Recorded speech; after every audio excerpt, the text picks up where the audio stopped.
Please. চলো না baby, হয়ে যাক। চলো না, আমরা পার্সোনাল কাজগুলো সেরে ফেলি। আমি তো তোমাকে টাকা দেবো, তাই না? তুমি কিছুই করতে পারো না, তোমার গায়ে শক্তি নেই বেবি, তুমি পারবে না। বেবি, আজকে ওষুধ খেয়ে এসেছি, দেখো তোমাকে কি মজা দেই।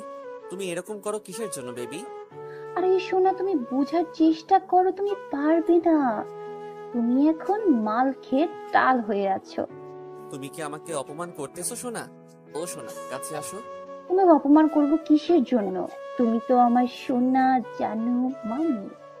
চলো না সোনা, ঘরের ভেতর চলে যাই আমরা। বাইরে থাকলে সবাই দেখো তাকিয়ে আছে।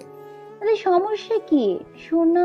কোনো সমস্যা নেই, তুমি শুধু একটু ভালোবাসা দাও, আমি তোমাকে ভালোবাসা দিয়ে ভরিয়ে দেব। তোমার ফিগারটা হেব্বি সোনা, সত্যি বলতেছি, আমার বউয়ের থেকেও অনেক সুন্দর। তার জন্যই তো বলতেছি, তোমার বউকে বাদ দিয়ে আমাকে বিয়ে করে নাও। সোনা, তোমাকে তো বিয়ে করব সোনা, তোমাকে বিয়ে করব আমি। চলো না সোনা। সোনা, চলো আমরা রুমে যাই। আশিক কথা বলা শেষ করে নীলাকে কোলে তুলে নিয়ে রুমের দিকে যেতে লাগলো। তখন পিছন থেকে আনিশা এসে উপস্থিত। আনিশা তার স্বামীর এই অবস্থা দেখে নিজের চোখকে বিশ্বাস করতে পারছে না। সে কল্পনা করতে পারছে না যে মানুষটা এত জঘন্য। সে আশিককে মনে করত অনেক ভদ্র, অনেক শান্ত, অনেক ভালো একটা ছেলে, কিন্তু আজকে সে নিজের চোখকে বিশ্বাস করতে পারছে না। অনেকেই অনেক কথা বলতো, আনিশা কথাগুলো তোয়াক্কা না করে আশিকের সাথে সংসার শুরু করেছিল, কিন্তু আজকে সে হাতে নাতে ধরতে পারলো আশিককে। তোমার এই রূপ আজকে আমি নিজের চোখে দেখে অবাক হলাম। তুমি যে এতটা জঘন্য মানুষ আমি কখনো কল্পনা করতে পারিনি। আমি নিজের চোখে দেখে বিশ্বাস করতে পারছি না যে মানুষটা আমাকে এত ভালোবাসে সেই মানুষটা এতটা জঘন্য। ছি! তোকে কি একবারের জন্য বলেছিলাম এখানে আসার জন্য? তুই এখানে এসেছিস কিসের জন্য? চলে যাও। তুমি একবার বোঝার চেষ্টা করো, তখন আমি ভুল করেছিলাম তোমার সাথে। তার জন্য তুমি আমাকে এইভাবে আঘাত করতে পারো না কথা দিয়ে। দেখো, বেশি বকবক করার সময় আমার নেই, আর তুমি আমার চোখের সামনে একদম থাকবে না, তাহলে কিন্তু কখন কি করে বসবো নিজেও জানি না। তুমি ভুল বুঝতেছো। আমাকে আসলে যেখানে সমস্যার তুমি সেখানে না দেখে অন্য একটা বিষয় নিয়ে আমার সাথে মনোমালিন্য করে থাকতে পারো না। তোকে আমার চোখের সামনে থেকে চলে যেতে বলেছি, আর তুই এখানে বকবক করতেছিস কিসের জন্য? চলে যা বলছি। আমি চলে যাওয়ার জন্য এখানে আসিনি। তুমি আমার সাথে এরকম ব্যবহার করতে পারো না। তোমার কাছে আমি এরকম ব্যবহার আশা করিনি। তুমি একটু বোঝার চেষ্টা করো, তুমি তো অবুঝ না। দেখো, ভালো হবে না বলে দিচ্ছি, চলে যাও। আমি চলে যাবার জন্য এখানে আসিনি। আমি আমার অধিকারটা নিতে এখানে এসেছি। তুমি কেন আমার সাথে এরকম করবে? কিসের জন্য? তোকে বলতেছি তুই এখান থেকে চলে যা, তারপর বারবার কেন কানের কাছে জ্ঞান জ্ঞান করতেছিস? তোমাকে বলতেছি না, আমি আমার অধিকার নেওয়ার জন্য এখানে এসেছি। তুমি সামান্য একটা বিষয় নিয়ে ভুল বুঝাবুঝি করবে আর আমাকে এইভাবে দূরে ঠেলে দিবে, আর আমি কষ্ট পাবো। আর তুমি এদিকে অন্য মেয়েকে নিয়ে ফুর্তি করবে। আমি সেটা মেনে নিতে পারবো না। আমাকে আমার ন্যায্য অধিকার দিতে হবে। আমি আমার বাপের টাকা দিয়ে যা খুশি তাই করব, তাতে তোর কি? আমার অনেক কিছু দেখে আমি এখানে এসেছি। যদি আমার কিছু না থাকতো তাহলে আমি এখানে কখনোই আসতাম না। দেখ, তোরে চোখের ন্যাকা কান্না দেখে আমি কখনো তোমার উপর সহানুভূতিশীল দেখাতে যাব না। তুমি একটা মিথ্যা কথার জন্য আমাকে এত বকা দিলা, সবার সামনে অপমান করছো। এর জন্য তোমাকে একদিন পস্তাতে হবেই। তোকে বলছি কি, আর তুই করতেছিস কি? তোকে এখান থেকে চলে যেতে বলছি, সবার সামনে আমার সাথে এভাবে কথা বলবি না। সত্যি কথা বলা না সবার গায়ে লাগে, এটা চরম সত্য। একটা কথা বুঝে নাও, আমি সত্যি বলতেছি, তাই তোমার গায়ে লাগতেছে। আজকে তুমি আমার সামনে তুমি অন্য মেয়েদের সাথে ডান্স করতেছো, গলাগলি করতেছো, করো। একদিন আমারও সময় আসবে, তখন আমিও তোমাকে অবহেলাই করব। তোর মতন মেয়ের কাছে যাব আমি? হ্যাঁ, কখনোই না। তবে তুই যদি আমার কাছে কিছু টাকা ভিক্ষা চাস, দিতে পারি। যা বলেছ, আর তোমার কোনো কথা আমি শুনতে চাই না। আমি এখান থেকে চলে যাচ্ছি, ঠিক আছে? তুমি ভুল করো, আমার কাছে আসার চেষ্টা করবে না। আমি আমার ছেলে সন্তানকে নিয়ে সুখে থাকবো। কথাটা বলে সেখান থেকে কান্না করতে করতে বেরিয়ে আসলাম। এখন কান্না ছাড়া আমার জীবন সঙ্গী আর কেউ হবে না, কারণ যে প্রিয় মানুষটা আমায় ধোঁকা দিল সে এসেছিল একটা হঠাৎ ঝড়ের রাতে আমার কাছে, আর হঠাৎ চলে গেল একদম বিদ্যুৎ গতিতে আমার জীবন থেকে।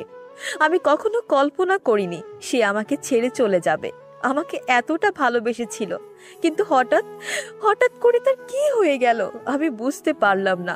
আমি তাকে সুখ দিতে পারলাম না, নাকি সে আমার কাছ থেকে সুখ নিতে পারলো না। কেন জানি মনে হচ্ছে আমার মাঝেই হয়তো কোনো কমতি ছিল, না হলে সে কখনো আমায় ছেড়ে যেতে পারতো না। আমি হয়তো তাকে খুশি করতে পারিনি, তার জন্য সে আমাকে ছেড়ে চলে গিয়েছে। কিন্তু এরকমটা কিছুই নয়, আমি তাকে ঠিক খুশিতেই রেখেছিলাম, ঠিক সুখে শান্তি দিয়ে রেখেছিলাম, কিন্তু তার ছিল মেয়ের নেশা। একটা মেয়ে দিয়ে তার কখনো চলবে না। যে ছেলেটা মেয়ের নেশা করে সেই ছেলেটা কখনো একটা বউকে ভালোবাসা দিয়ে আগলে রাখতে পারে না। হয়তো আজকে আমি তার কাছে আকুতি মিনতি করলাম, কিন্তু সবার সামনে অপমানিত হয়ে আমাকে বের করে দিল। কিন্তু একদিন সময় আসবে, সে আমার কাছে ফিরে আসবে, কিন্তু আমি তাকে আমার কাছে গ্রহণ করব না। যে ছেলে আছে আমি তাকে নিয়ে আমার ভবিষ্যৎ গড়ে তুলব। ভাবছেন আমাদের বিয়ের হওয়ার অনেক দিন হইল, তাই না? আসলে সেই রকম কিছুই না। আসলে আমার প্রেগন্যান্সি টেস্ট করিয়েছিলাম, তখন ডাক্তাররা বলেছিল আমি প্রেগনেন্ট। আর মনের খুব ইচ্ছে ছিল যে প্রথম সন্তানটা ছেলে হবে, তার জন্য আমি বলেছি ছেলে হবেই। আমার একটা আত্মবিশ্বাস আছে, তার জন্যই বলেছি যে আমার ছেলেকে নিয়ে আমি সুখে থাকব। কিন্তু সেই সুখটা তো আমার কপালে সইল না। যেখানে স্বামী থাকবে না সেখানে কিভাবে আমি থাকব বুঝতে পারছি না। তোকে আমি বলেছিলাম না তুই আমার ছেলের কাছে যাবি না? আর তুই 2 টাকার মেয়ে হয়ে এত বড় হওয়ার স্বপ্ন কিভাবে দেখতে পারিস? ভেবেছিলি যে আমার ছেলেকে পটিয়ে নিবি আর সম্পত্তির মালিক হয়ে যাবি, তাই না? দেখেন আম্মু, সেরকম কিছু ছিল না। আমি শুধু আমার ভালোবাসার মানুষটাকে চেয়েছিলাম, আমি কখনো কোনো সম্পত্তির দিকে তাকাইনি। আমি ভালো করেই জানি কে কিরকম। তোর মুখ দেখলেই বোঝা যায় তুই সম্পত্তির লোভে আমার ছেলেকে বিয়ে করেছিস ফাঁদে ফেলে। আম্মু, আপনি আমাকে ভুল বুঝছেন। প্লিজ আমাকে এই মিথ্যা অপবাদটা দিবেন না। আপনার সন্তান আমাকে আজ দূর করে দিচ্ছে, আর আপনিও আমাকে এইভাবে বলছেন। যাই হোক, আমার ছেলের তাহলে বুদ্ধি ফিরে এসেছে। তাকে কত করে বলেছিলাম যে তোর মতো একটা মেয়েকে কেন সে বাসায় রেখেছে, শেষ পর্যন্ত আপদ বিদায় করে দিয়েছে। আম্মু দেখেন, আমিও তো আপনার একটা মেয়ের মতো, তাই না? যদি আপনার ছেলে না হয় মেয়ে হতো, তাহলে তো সে আর আজকে আমার মতোই হইতো, তাই না? সে তো গরিব ঘরে জন্ম নিত না, সে তো আমার মেয়ে হতো, তাই না? বড় লোকের মেয়ে। আর সে তো দেখতে অনেক সুন্দর হতো, তোর মতো একটা কালসাপ হতো না। আম্মু, আপনি আমাকে এত পরিমাণে ঘৃণা করেন আমি কখনো বুঝতে পারিনি। আমি তো আপনার কোনো ক্ষতি করিনি। আপনি যখন যেটা বলেছেন আমি তো মাথা পেতে নিয়েছি, সেটাই। আপনার সব কাজ করে দিয়েছি, তারপর আপনার মনটা আমি পেলাম না।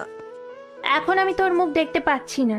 এখন ঘরের কাজ যেগুলো আছে সব কমপ্লিট কর। তারপর আমার কিছু কাপড় আছে, সেগুলো পরিষ্কার কর।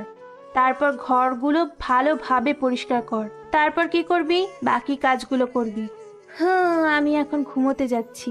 আনিসা আর কোনো কিছু বলতে পারলো না লজ্জায়। তার উপর তার স্বামী আজকে যে ব্যবহার করলো সবার সামনে, সে ভেবেছিল তার শাশুড়ি আম্মু তাকে হয়তো একটু সান্ত্বনা দিয়ে বাসায় থাকতে বলবে, কিন্তু তিনি যেটা বলে গেলেন তাতে তো বাসায় থাকা কোনোভাবেই সম্ভব না। তাকে তাহলে এখানেই তিলে তিলে মরতে হবে। তার পেটে সন্তান আসবে, তাকে কিছু করে খাওয়াতে পারবে না। আনিশা মনে মনে ভাবতে লাগলো, সে যদি এখন এখান থেকে গ্রামের বাসায় চলে যায় তাহলে তাকে নিয়ে তো সবাই হাসি ঠাট্টা করবে। এখান থেকে গ্রামের বাসায় যাওয়া যাবে না, কারণ গ্রামের মানুষকে সে বড় মুখ করে বলে এসেছে এখন সে বড়লোক বাড়ির বউ। গ্রামের মানুষরা বড় লোকদের সম্মান কি পরিমাণ করে সেটা বলার বাহিরে। এখন যদি আমি কোনো মতে গ্রামে যাই এবং গ্রামের মানুষ কোনো মতে জানতে পারে বিষয়টা, তাহলে আনিশার আব্বু আম্মুর মুখে চুনকালি লেগে যাবে। এটা কখনোই হতে পারে না। আনিশা তারপর শোরুমে গিয়ে তার প্রয়োজনীয় জিনিসপত্র নিয়ে বাসা থেকে বেরিয়ে পড়ল। কারণ এই সময় বাসায় কেউ নেই। তার শাশুড়ি আম্মা গেল ঘুরতে, আর তার স্বামী তো এখন পার্টি নিয়ে ব্যস্ত। আজকে আমি বাসা থেকে সেই মেয়েটাকে তাড়িয়ে দেওয়ার ব্যবস্থা করব। এই জঘন্য মেয়েটাকে আমি কখনোই আর সোসাইটিতে মেইনটেইন করতে পারবো না। গ্রামের খ্যাতমার্কা একটা মেয়ে। মেয়েটা হতে পারে গ্রামের, হতে পারে, কিন্তু তার মাঝে অনেক গুণ আছে যেটা তুমি উপলব্ধি করতে পারো না।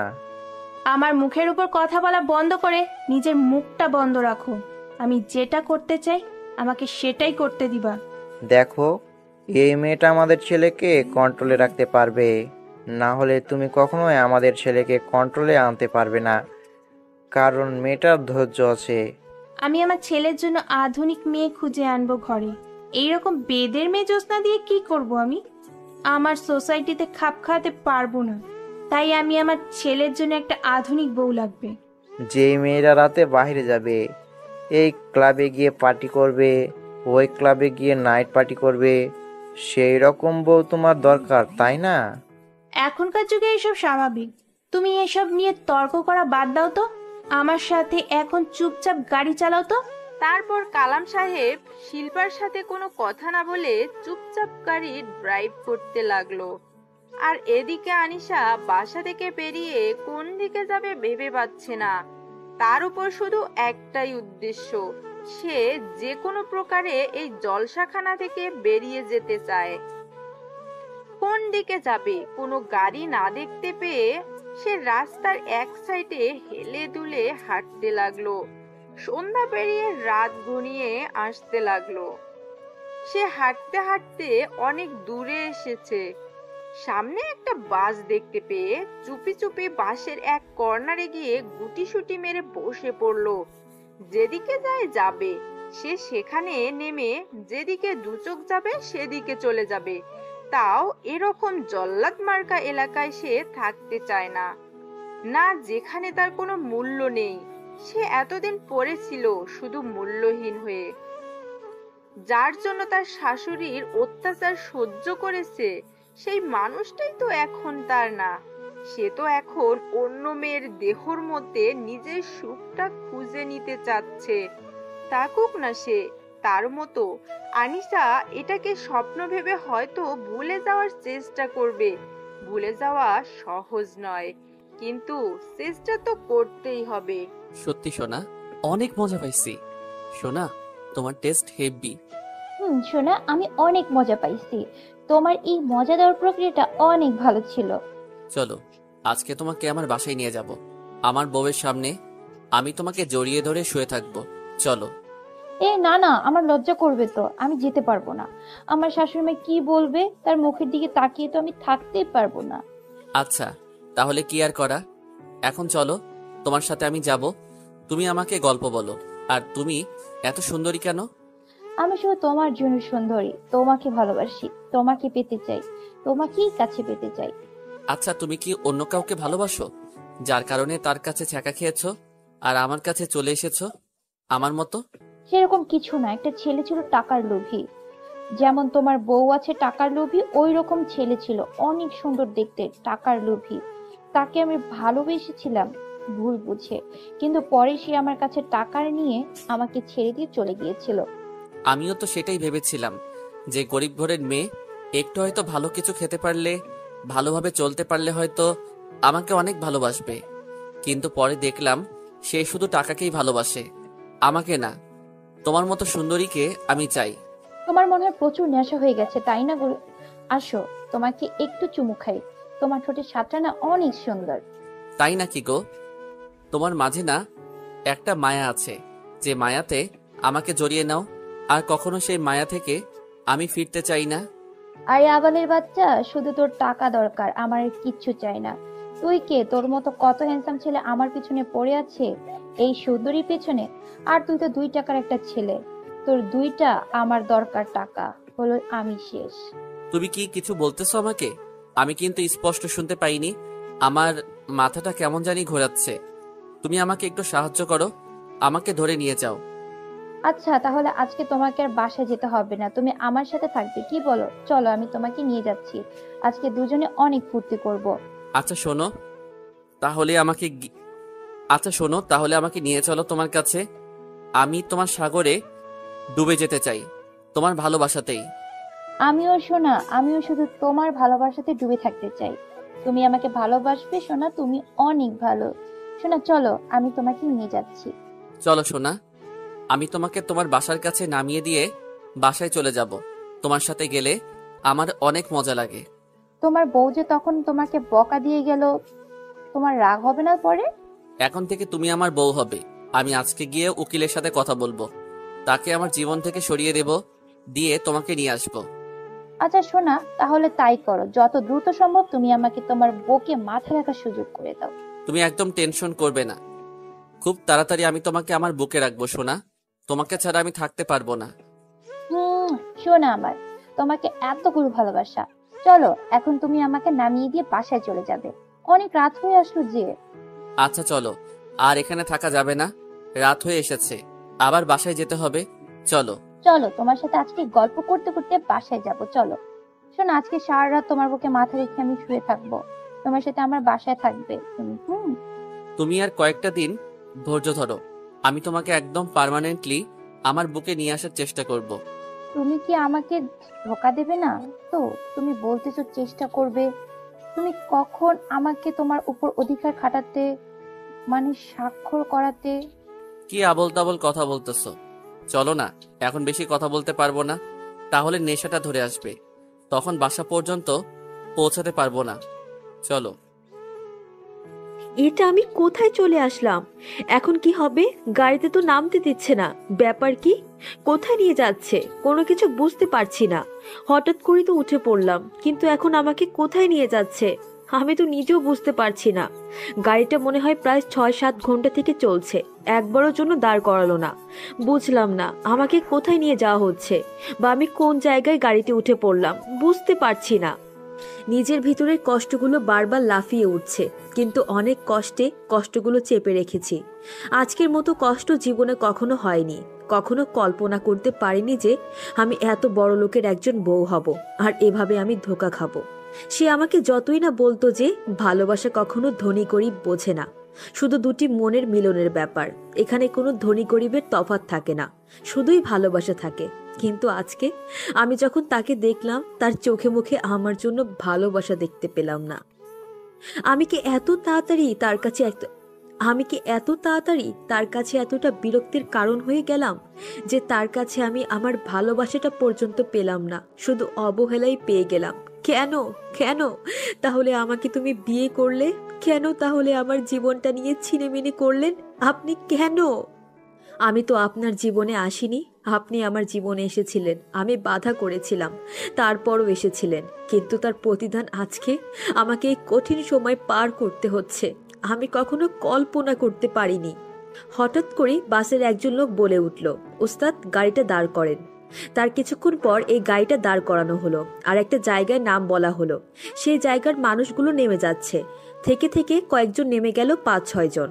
একবার ভাবলাম যে এখনই নেমে যাব, কিন্তু জানালা দিয়ে উকি দিয়ে দেখলাম যে এখনো রাতের রেশ কাটেনি, ভোরের আলো এখনো স্পষ্ট হয়নি। আমি এইরকম একটা মেয়ে মানুষ, এখনো ভোরের আলো স্পষ্ট হয়নি। যদি বাইরে যাই, আবার যদি কোনো দুর্ঘটনা ঘটে আমার সাথে। এমনিতেই নিজের ভিতরে আর কোনো কিছুর বেঁচে থাকার নেই, বেঁচে থাকার ইচ্ছা পর্যন্ত আর নেই। কিন্তু কি করব? পেটের ভিতরে যে একটা কোমল প্রাণ বেড়ে উঠেছে, তার জন্য আমাকে এই পৃথিবীতে বেঁচে থাকতে হবে। কিন্তু এখন নামা যাবে না, ভোরের আলোটা যেখানে স্পষ্ট দেখা যাবে সেখানে নেমে যাব। মোবাইলের স্ক্রিনে তাকিয়ে দেখি 4:30 বাজে, তার মানে আলো প্রকট হতে আরো 30 মিনিট বাকি। 5টার পরপরই ভোরের আলো প্রকট হবে, আর সেখানে নেমে যেদিকে দুচোখ যায় সেদিকে চলে যাব। কিন্তু আমার মনে হচ্ছে আমি একদম গ্রাম অঞ্চলে চলে এসেছি। এখন আমাকে এখানে এসে জীবিকা নির্বাহ করতে হবে যে কোনো প্রকারে। কিন্তু আমি তো এই এলাকার কিছু চিনি না, কোন দিকে যাব বা কোন দিকে গেলে কি সাহায্য পাবো বুঝতে পারছি না। নামতে আগে হবে, তারপরে বাকিটা দেখা যাবে। তারপর কিছুক্ষণ পর আমার একজন লোক তারপর কিছুক্ষণ পর আবার একজন লোক বলে উঠল, উস্তাদ গাড়ি দাঁড় করান, কিছু মানুষ নামবে। সঙ্গে সঙ্গে গাড়ির ড্রাইভার গাড়িটা দাঁড় করালেন আর বেশ কিছু মানুষ নেমে গেলেন। এখন দেখছি যে ভোরের যে ঘুটঘুটে অন্ধকারটা সেটা আছে পুরো পৃথিবীর বুকে। এই অন্ধকারটা এখন আমার সাথে ভালোই মানাচ্ছে, কারণ আমার ভেতরটা তো অন্ধকারে ছেয়ে গেছে। আমার ভেতরে তো আলো বলতে কোনো কিছুই নেই। বেঁচে থাকার যে স্বপ্ন দেখেছিলাম, যার হাত ধরে বেঁচে থাকতে চেয়েছিলাম সারাটা জীবন, যার সাথে সুখ দুঃখের গল্প করতে চেয়েছিলাম, সেই মানুষটি তো আমাকে। তারপর ভোরের আলোটা প্রকট হতে লাগলো, আস্তে আস্তে পুরো পৃথিবীর বুকে আলো ছড়িয়ে পড়তে লাগলো। আর তখনই গাড়ির লোকটা আবার বলে উঠল যে এখানেই নাকি কিছু মানুষ নামবে। আমিও স্থির করলাম আমি এখানে নেমে যাব, আর সামনে যাব না। বাস থেকে নেমে এসে চারদিকে তাকিয়ে দেখলাম কোনো কিছু সুবিধার মনে হচ্ছে না। এখানকার লোকগুলো শুধু আমার দিকে তাকিয়ে আছে। দেখলাম পাশ থেকে কয়েকটা মহিলা নামলো, আমিও তাদের পাশে গিয়ে দাঁড়িয়ে পড়লাম। আর লোকগুলো তাদের মতো যেতে লাগলো যে যার গন্তব্যে। মনে হচ্ছে অনেকদিন পর তারা বাসায় ফিরে এসেছে। গাড়ি থেকে নেমেই যে যার মতো চলে যেতে লাগলো। কেউ কারো জন্য অপেক্ষা করে না, সবাই সবার ভালোবাসার মানুষ আর প্রিয় মানুষের মুখখানা দেখতে চায়, প্রিয় পরিবারের সাথে মিলিত হতে পারবে কতদিন পর। সবার মুখে শুধু মৃদু হাসি। আমি একটা চায়ের দোকানে গিয়ে বসে পড়লাম। কি করব, একটা মেয়ে মানুষ। হঠাৎ করে একটা চায়ের দোকানে প্রবেশ করেছি, তাও আবার গ্রাম অঞ্চলের সবাই আমার দিকে অবাক দৃষ্টিতে তাকিয়ে আছে, কারণ নিজের ভিতর কেমন যেন করতে লাগলো। কি আর করার, তাও সেখানে একটা রুটি আর একটা কলা খেয়ে নিলাম। কি রে গ্রামের খ্যাত মার্কা মেয়ে, কোথায় তুই? আমার বাসার সকালের কাজগুলো কে করবে? এত বেলা হয়ে গেছে আর তুই এখানে ঘুমিয়ে আছিস, ব্যাপার কি? শিল্পা বেগম কথাগুলো একাই একাই বলতেছে, কিন্তু তিনি মনে করতেছে হয়তো ঘরে আনিশা আছে, কিন্তু তিনি তো আর জানে না যে আনিশা চিরতরে তাদের এই যন্ত্রণা থেকে মুক্তি নিয়ে এখান থেকে চলে গিয়েছে। কি রে, কথা বলছিস না কিসের জন্য? নাকি রাতে কোথাও গিয়েছিলি আবার? আমার ছেলে তোকে বাদ দিয়ে দেবে? অন্য কোনো ছেলের কাছে গিয়েছিলি নাকি? তার কথার কোনো জবাব আসছে না দে। তার মেজাজটা আর অনেক কিটকিটে হয়ে গেল।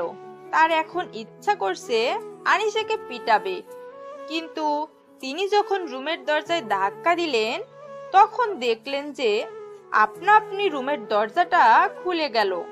ব্যাপার কি, তিনি বেশ অবাক। তার থেকেও বড় অবাক হলেন যখন ঘরে কাউকে দেখতে পেল না। ঘর পুরোপুরি ফাঁকা, তার ছেলেও নাই এবং তার ছেলের বউ সেও নেই রুমে, একদম পুরো ফাঁকা পড়ে আছে। কালকে যেরকম রেখে গিয়েছে ঠিক তেমনই আছে, কিন্তু একটু অগোছালো রুমটা। ব্যাপার কি, তিনি ভেবে পাচ্ছে না এখানে কি হতে যাচ্ছে। আর উনি একটু লক্ষ্য করে দেখলেন যে তার ছেলের বউ, যাকে তিনি গ্রামের খ্যাতমার্কা মেয়ে বলে ডাকে, সব সময় তার কোনো কাপড় বা তার কোনো প্রয়োজনীয় জিনিসপত্র দেখা যাচ্ছে না রুমে। শিল্পা বেশ অবাক হলেন ব্যাপারটা দেখে। কোথায় তুমি? বেরিয়ে আসো, দেখো কি কাণ্ড হয়ে গিয়েছে বাসার ভিতরে। বাসায় কেউ নেই, তুমি আমি ছাড়া। এখন বাসায় কেউ নেই, তাড়াতাড়ি বেরিয়ে আসো, দেখো। কি হয়েছে? তোমরা এত সকালে চিল্লাচিল্লি করতেছো কিসের জন্য? ব্যাপার কি? সারা রাত কাজ করছি। তোমার ছেলের বউ কেউ রুমের ভিতরে নেই। রুমের ভেতর থেকে দরজা বন্ধ করা থাকবে, সেটাও নেই। আমি যখন রুমে গেলাম আর রুমের ভেতরটা কেমন যেন অগোছালো লাগতেছিল। তুমি এত অস্থির হচ্ছ কিসের জন্য? তারা হয়তো কোথাও ঘুরতে গিয়েছে সকাল মুহূর্তে উপভোগ করার জন্য। তুমি সব সময় রোমান্টিক মুডে থাকতে চাও, তাই না? তোমার এত রোমান্টিক মুড আসে কোথা থেকে? আমি টেনশনে মরে যাচ্ছি। এত টেনশন করতে হবে না, একটু পর দেখবে যে দুইজনে চলে আসছে। সমস্যা নেই, এখন চুপচাপ নিজে হাতে কাজ আছে সেগুলো শেষ করো, আর তারপর যেগুলো কাজ করতে হবে সেগুলো রেখে দাও। এখন আমাকে কাজ করতে হবে, তাই না? এখন তুমি আমাকে কাজ করতে বলছো। তাহলে তোমার ছেলের বউয়ের হয়ে যে কালকে ওকালতি করলে কিসের জন্য? তোমার এত কথা শোনার আমার সময় নেই। আমার অফিসের সময় হয়ে যাচ্ছে, তুমি সেটা ভালো করেই জানো। আর আমার কি কি লাগবে তাড়াতাড়ি এখানে এনে দাও। তুমি তো এখন আমার উপরে রাগ দেখাবে, তাই না? তুমি তো সুযোগ পাইছো না, তুমি তো রাগ দেখাবে, আমি ভালো করেই জানি। এত কথা না বলে চুপচাপ যেটা করতে বলছি সেটাই করো। এত কথা বলো কিসের জন্য? তারপর শিল্পা বেগম কালাম সাহেবের সাথে আর কোনো কথা না বলে তিনি কালাম সাহেবের প্রয়োজনীয় জিনিসগুলো এনে তার সামনে রেখে দিয়ে রাগ দেখিয়ে রুম থেকে বেরিয়ে গেল। কালাম সাহেব তার স্ত্রীর রাগ দেখে মৃদু হাসলেন, তার স্ত্রীর রাগ আরো বাড়িয়ে দিলেন। শিল্পা বেগম কালাম সাহেবের মুখে মৃদু হাসি দেখে রাগে পুরে জ্বলতে লাগলো, কিন্তু কালাম সাহেবকে কিছুই বলতে পারছে না। মনে মনে স্থির করে রাখলো, যদি আজকে সে কালসাপিনী বাসায় আসে তাকে যে কি করবে। আর তার ছেলের এত রোমান্টিক মুড যে তার বউকে সকাল সকাল উধাও করে নিয়ে যেতে হবে বাসা থেকে। শিল্পা বেগম মনে মনে স্থির করলো, আজকে বাসায় আসলে দুজনকেই গণহারে পিটাবে। সে তার এত সাহস কিভাবে এভাবে সকাল সকাল বাসা থেকে বেরিয়ে যাওয়া, তাদেরকে দেখে নেবে সে। কিন্তু শিল্পা বেগম আসল বিষয়টা এখনো জানতে পারেনি। যখন তার ছেলে বাসায় ফিরে আসবে তখন বুঝতে পারবে আসল বিষয়টা, আর তখন যে কি হবে বুঝতে পারতেছে না। একটা ধামাকা অধ্যায় শুরু হতে যাচ্ছে এই বাসায়, যেটা আগে কখনো দেখেনি। শোনা, এভাবে শুয়ে থাকতে হবে না, উঠো আর আমাকে ছেড়ে দাও। কিভাবে জড়িয়ে ধরে আছো? আমার লজ্জা লাগতেছে এখন। সোনা, তোমার কাছে এত মজা আমি কখনো বুঝতে পারিনি। চলো সোনা, আজকে তোমাকে বিয়ে করে সোজা বাসায় নিয়ে যাব, তারপর তাকে ডিভোর্স দিব। কি বলো? না, আমি সেটা করতে পারবো না। আগে তোমার সম্পত্তির কিছু অংশ আমাকে লিখে দিতে হবে, না হলে তো আমি তোমাকে কিভাবে বিশ্বাস করতে পারি বলো? আরে সোনা, এত টেনশন করো কিসের জন্য? আমি আছি তো। চলো, উকিলের কাছে আমি তোমাকে আমার সম্পত্তির কিছু অংশ লিখে দিচ্ছি। আচ্ছা, কথাটা শুনে খুশি হলাম। তুমি কি উকিলের সাথে কথা বলো, আর আমি ফ্রেশ হয়ে সুন্দর করে সাজুগুজু করে যাচ্ছি, গিয়ে তোমার কাছ থেকে সম্পত্তির দলিল নিয়ে তারপর বিয়ে করব। আচ্ছা, তাহলে তুমি রেডি থেকো, আমি তোমাকে ফোন করলে তুমি চলে আসবে। কথাটা বলে আশিক সেখান থেকে বেরিয়ে সোজা কাজী অফিসে, আর তার উকিলকে ফোন করে সেই কাজী অফিসে আসতে বলল। তার মাথায় এখন শুধুই নীলা নামের সেই মেয়েটা ঘুরপাক খাচ্ছে। তার যে একটা বউ আছে সেই কথা ভুলেই গিয়েছে। মানুষের যখন অতিরিক্ত টাকা হয় তখন যেটা হয় আর কি, সেটাই হচ্ছে এখন আশিকের ক্ষেত্রে। এক বাপের এক বেটা, ভাই বোন কেউ নেই। যখন যেটা ইচ্ছা, যখন যেটা খুশি সেটাই করে। আর এখন একটা মেয়ের জীবন নিয়ে ছিনিমিনি খেলতেছে। আর যে মেয়েটার পাল্লায় এখন সে পড়েছে সে তো আশিককে ধ্বংস করবে, এটা তার লক্ষ্য। আশিক বেকুবের মতো কাজ করতেছে, সে বুঝতেছে না সে কি করতে যাচ্ছে। তার মনে এখন যত জ্বালা, কারণ সে এখন মেয়ের নেশায় পড়ে গিয়েছে। একটা মানুষ কখন এতটা নষ্ট হয়ে যায় জানেন? যখন তার অতিরিক্ত টাকা হয়ে যায়। সে হয়তো জানে না মেয়ে মানুষ একটা সফল মানুষকে পতনের দিকে নিয়ে আসতে বেশি দিন সময় নেয় না, কারণ তারা মেয়ে জাতি। এই যে ভাইয়া, শুনছেন? আমি এই এলাকায় নতুন, আমাকে কি এখানে একটু জায়গা দেখে দিতে পারবেন? আচ্ছা আপু, বলেন কোথায় যাবেন, আমি আপনাকে সেখানে রেখে আসবো। আসলে ভাইয়া, আমি শহর থেকে এসেছি এখানে কাজের সন্ধানে, কারণ আমার শহরে কিছু পার্সোনাল সমস্যা, ফ্যামিলিগত সমস্যার কারণে আমি সব ছেড়ে এসেছি। আচ্ছা আপু, আপনি কি কি কাজ করতে পারেন, আর আপনি যেহেতু শহরের মেয়ে কি কি ধরনের কাজ করতে পারেন যদি বলেন তাহলে আপনাকে সেইভাবে সাহায্য করতে পারবো। আসলে ভাইয়া, আমি ভালো রান্না করতে পারি। এখানে কি কোনো মেয়েদের হোটেল আছে যেখানে মেয়েরা কাজ করে এরকম? আসলে আপু, আমার দাদিমা এখানে একটা রেস্টুরেন্ট চালায়। আসলে এখানে একটা পর্যটক কেন্দ্র আছে, তো সেখানে মানুষ আসা যাওয়া করে, আর সেখানে আমাদের একটা রেস্টুরেন্ট আছে। আপনি ভালো রান্না করতে পারেন, আমার সাথে যেতে পারেন। আচ্ছা, তাহলে তো অনেক ভালো হয় ভাইয়া। আপনি যে আমার এত বড় উপকার করবেন আমি কল্পনাও করতে পারিনি। আপনি বলছেন আপনি ভালো রান্না করতে পারেন, এখন আপনার রান্না পরীক্ষা করে দিতে হবে। যদি ভালো করতে পারেন তাহলে রাখা যাবে, আর না হলে আমি আপনাকে অন্য কোথাও কাজ খুঁজে দেব। আমাদের ওখানে রাখতে পারবো না। আচ্ছা ভাইয়া, কোনো সমস্যা নেই, আমার কোনো সমস্যা হবে না। তুমি নিয়ে চলো, আমি পরীক্ষা দিতে প্রস্তুত। আপনি মন খারাপ করবেন না, কারণ আমাদের রেস্টুরেন্টটা অনেক পপুলার আর জনপ্রিয়তা সবার কাছে। যদি জনপ্রিয়তা বজায় রাখতে না পারি তখন তো সমস্যা হয়ে দাঁড়াবে, তাই না? আমি বুঝতে পেরেছি ভাইয়া, আমাকে বোঝাতে হবে না। আপনি আমাকে নিয়ে চলেন, আমি পরীক্ষা দিব।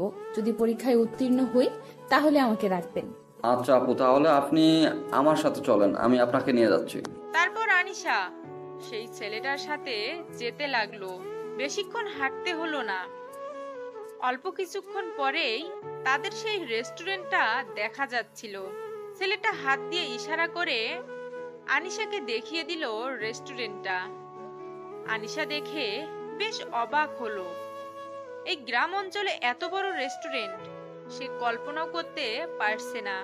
আসলে রেস্টুরেন্টটা দেখতে অনেক সুন্দর, আর ছেলেটাকে দেখে মনে হচ্ছে না ছেলেটা সেখানের মালিক। এমন সিম্পল ভাবে চলাফেরা করে। তারপর আনিশা ছেলেটার সাথে গল্প করতে করতে রেস্টুরেন্টের কাছে গিয়ে দেখে রেস্টুরেন্টে অনেক মানুষজন অপেক্ষা করতেছে তাদের রান্না খাওয়ার জন্য। আনিশা এত মানুষকে দেখে প্রথমে ভেঙে পড়ল, কারণ সে যদি ভালো মতো রান্না করতে না পারে তাহলে সে এখানে থাকতে পারবে না। তখন যে তার কি হবে ভেবে পাচ্ছে না।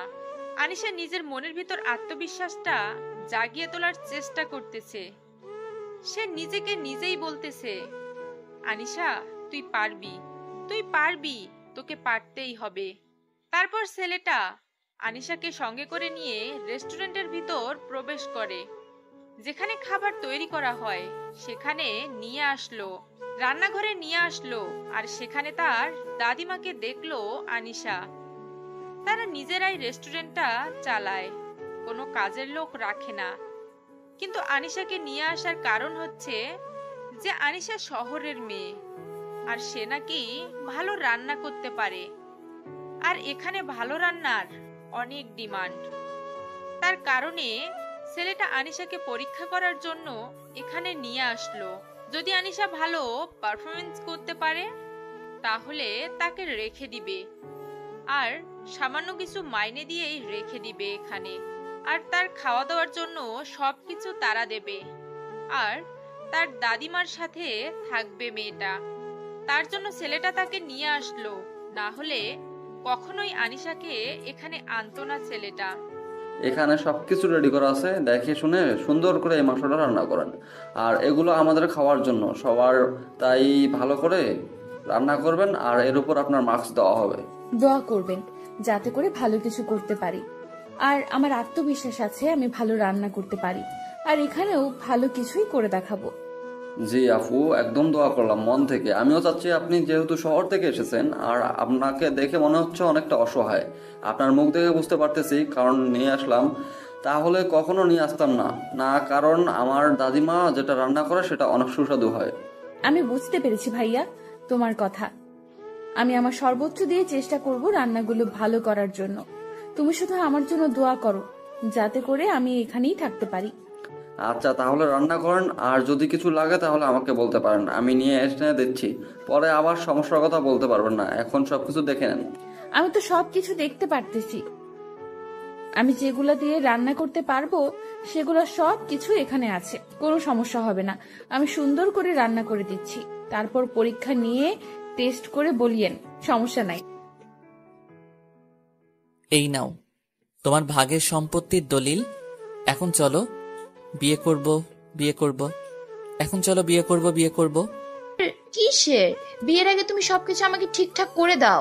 সবকিছু ঠিকঠাক আছে, আমি স্বাক্ষর পর্যন্ত দিয়ে দিয়েছি। দেখো সবকিছু ঠিকঠাক আছে। এখন থেকে এই সম্পত্তির মালিক শুধু তুমি, এখানে কেউ হাত লাগাতে পারবে না। আচ্ছা তাহলে আমি তোকে বিয়ে করব কিসের জন্য? তুই কোথাকার আবাল? কি বলতেছো? মাথা ঠিক আছে? তুমি আমাকে ধোকা দিচ্ছ, এটা ঠিক না। তুমি কিন্তু কথা দিয়েছো আমাকে। কথা দিয়েছি সেটা ঠিক আছে, এখন কথা রাখতে পারবো না, কারণ তুই তো কালকে আমাকে সারা রাত খেয়েছিস। দেখো, তুমি এরকম করতে পারো না আমার সাথে। তুমি আমার সাথে ধোঁকাবাজি করতে পারো না। তুমি আমাকে নিয়ে খেলতে পারো না। যে ছেলের ঘরে এত সুন্দর বউ রেখে আমার পেছনে লেগে থাকতে পারে, আমি কোন বিশ্বাসে তোর ঘরের বউ হবো বল? এরকমটা কিন্তু কথা ছিল না। আমি শুধু তোমাকে ভালোবেসেছিলাম। তুমি আমার সাথে এরকমটা করতে পারো না। মাত্র 2 দিনের পরিচয় আমাদের, তাতে তুই আমাকে ভালোবেসেছিলে? তোর যে ঘরে বউ রেখে আসছিস সেটা তো আমি দেখেছি, তাই না? তোর বউটা কিন্তু অনেক সুন্দর, হেব্বি আমার থেকেও। দেখো, তোমার কথা মতো আমি সব কিছু দিয়ে দিয়েছি। এখন তুমি তোমার কথা রাখবে। আমার সাথে তুমি বেইমানি করতে পারো না। তুমিও বেইমান, আমি না বেইমান, সমান সমান, কেউ কাউকে তো অপবাদ দিতে পারে না। তুমিও বেইমানি করছো আমার সাথে, আমিও তোমার সাথে করলাম, ঝামেলা শেষ। এখন তুমি তোমার রাস্তায়, আমি আমার রাস্তায়। তাহলে তুমি আমার সম্পত্তি আমাকে ফিরিয়ে দাও, না হলে আমি পথের ফকির হয়ে যাব। তুমি আমার সম্পত্তি আমাকে দিয়ে দাও বলছি। তোর মতো বেইমান পথের ফকির হওয়া উচিত, যে বউকে বিশ্বাস করতে পারে না। তুমি এসব কি আবল তাবল কথা বলতেছো? তুমি না দেখলে মেয়েটা টাকার লোভী, আর এখন তো দেখতেছি তুমিও। আমি মেয়েটার বিষয়ে সব খবর নিয়েছি, বুঝছিস? তোকে আর বলতে হবে না মেয়েটা কিরকম, কতটা সহজ সরল, তুই তাকে কিভাবে ব্যবহার করিস আমি ভালো করে খোঁজ খবর নিয়ে দেখেছি, আমাকে বলতে হবে। কথাটা বলে নীলা সম্পত্তির পেপারটা হাতে নিয়ে চলে গেল আর আশিককে বলে গেল সে যেটা সম্পত্তির মালিক, এখন যা পায় সবকিছু বুঝে নিবে পরশুদিনের মধ্যেই। এখন সে এখান থেকে চলে যাচ্ছে। আর আশিককে বলে গেল আর যেন ভুল করেও তার পিছনে না যায়, তাহলে কিন্তু তার লাশ আর ফেরত আসবে না। আশিক কি করবে না করবে ভেবে পাচ্ছে না, একদম দিশাহারা হয়ে যাচ্ছে। কি করলো সে ভেবে পাচ্ছে না। তার অর্ধেক সম্পত্তি সেখানে ছিল, সে ভেবেছিল তারা থাকা মানে তারও সেখানে অধিকার থাকবে। তারা তো এক হচ্ছে, তাহলে সমস্যা কোথায়?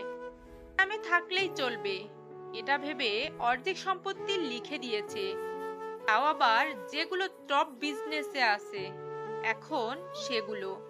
আশিক ভেবে পাচ্ছে না তার এখন কি করা উচিত। তার মাথায় মনে হচ্ছে আকাশ ভেঙে পড়েছে। সে এখন কি করবে না করবে ভেবে পাচ্ছে না।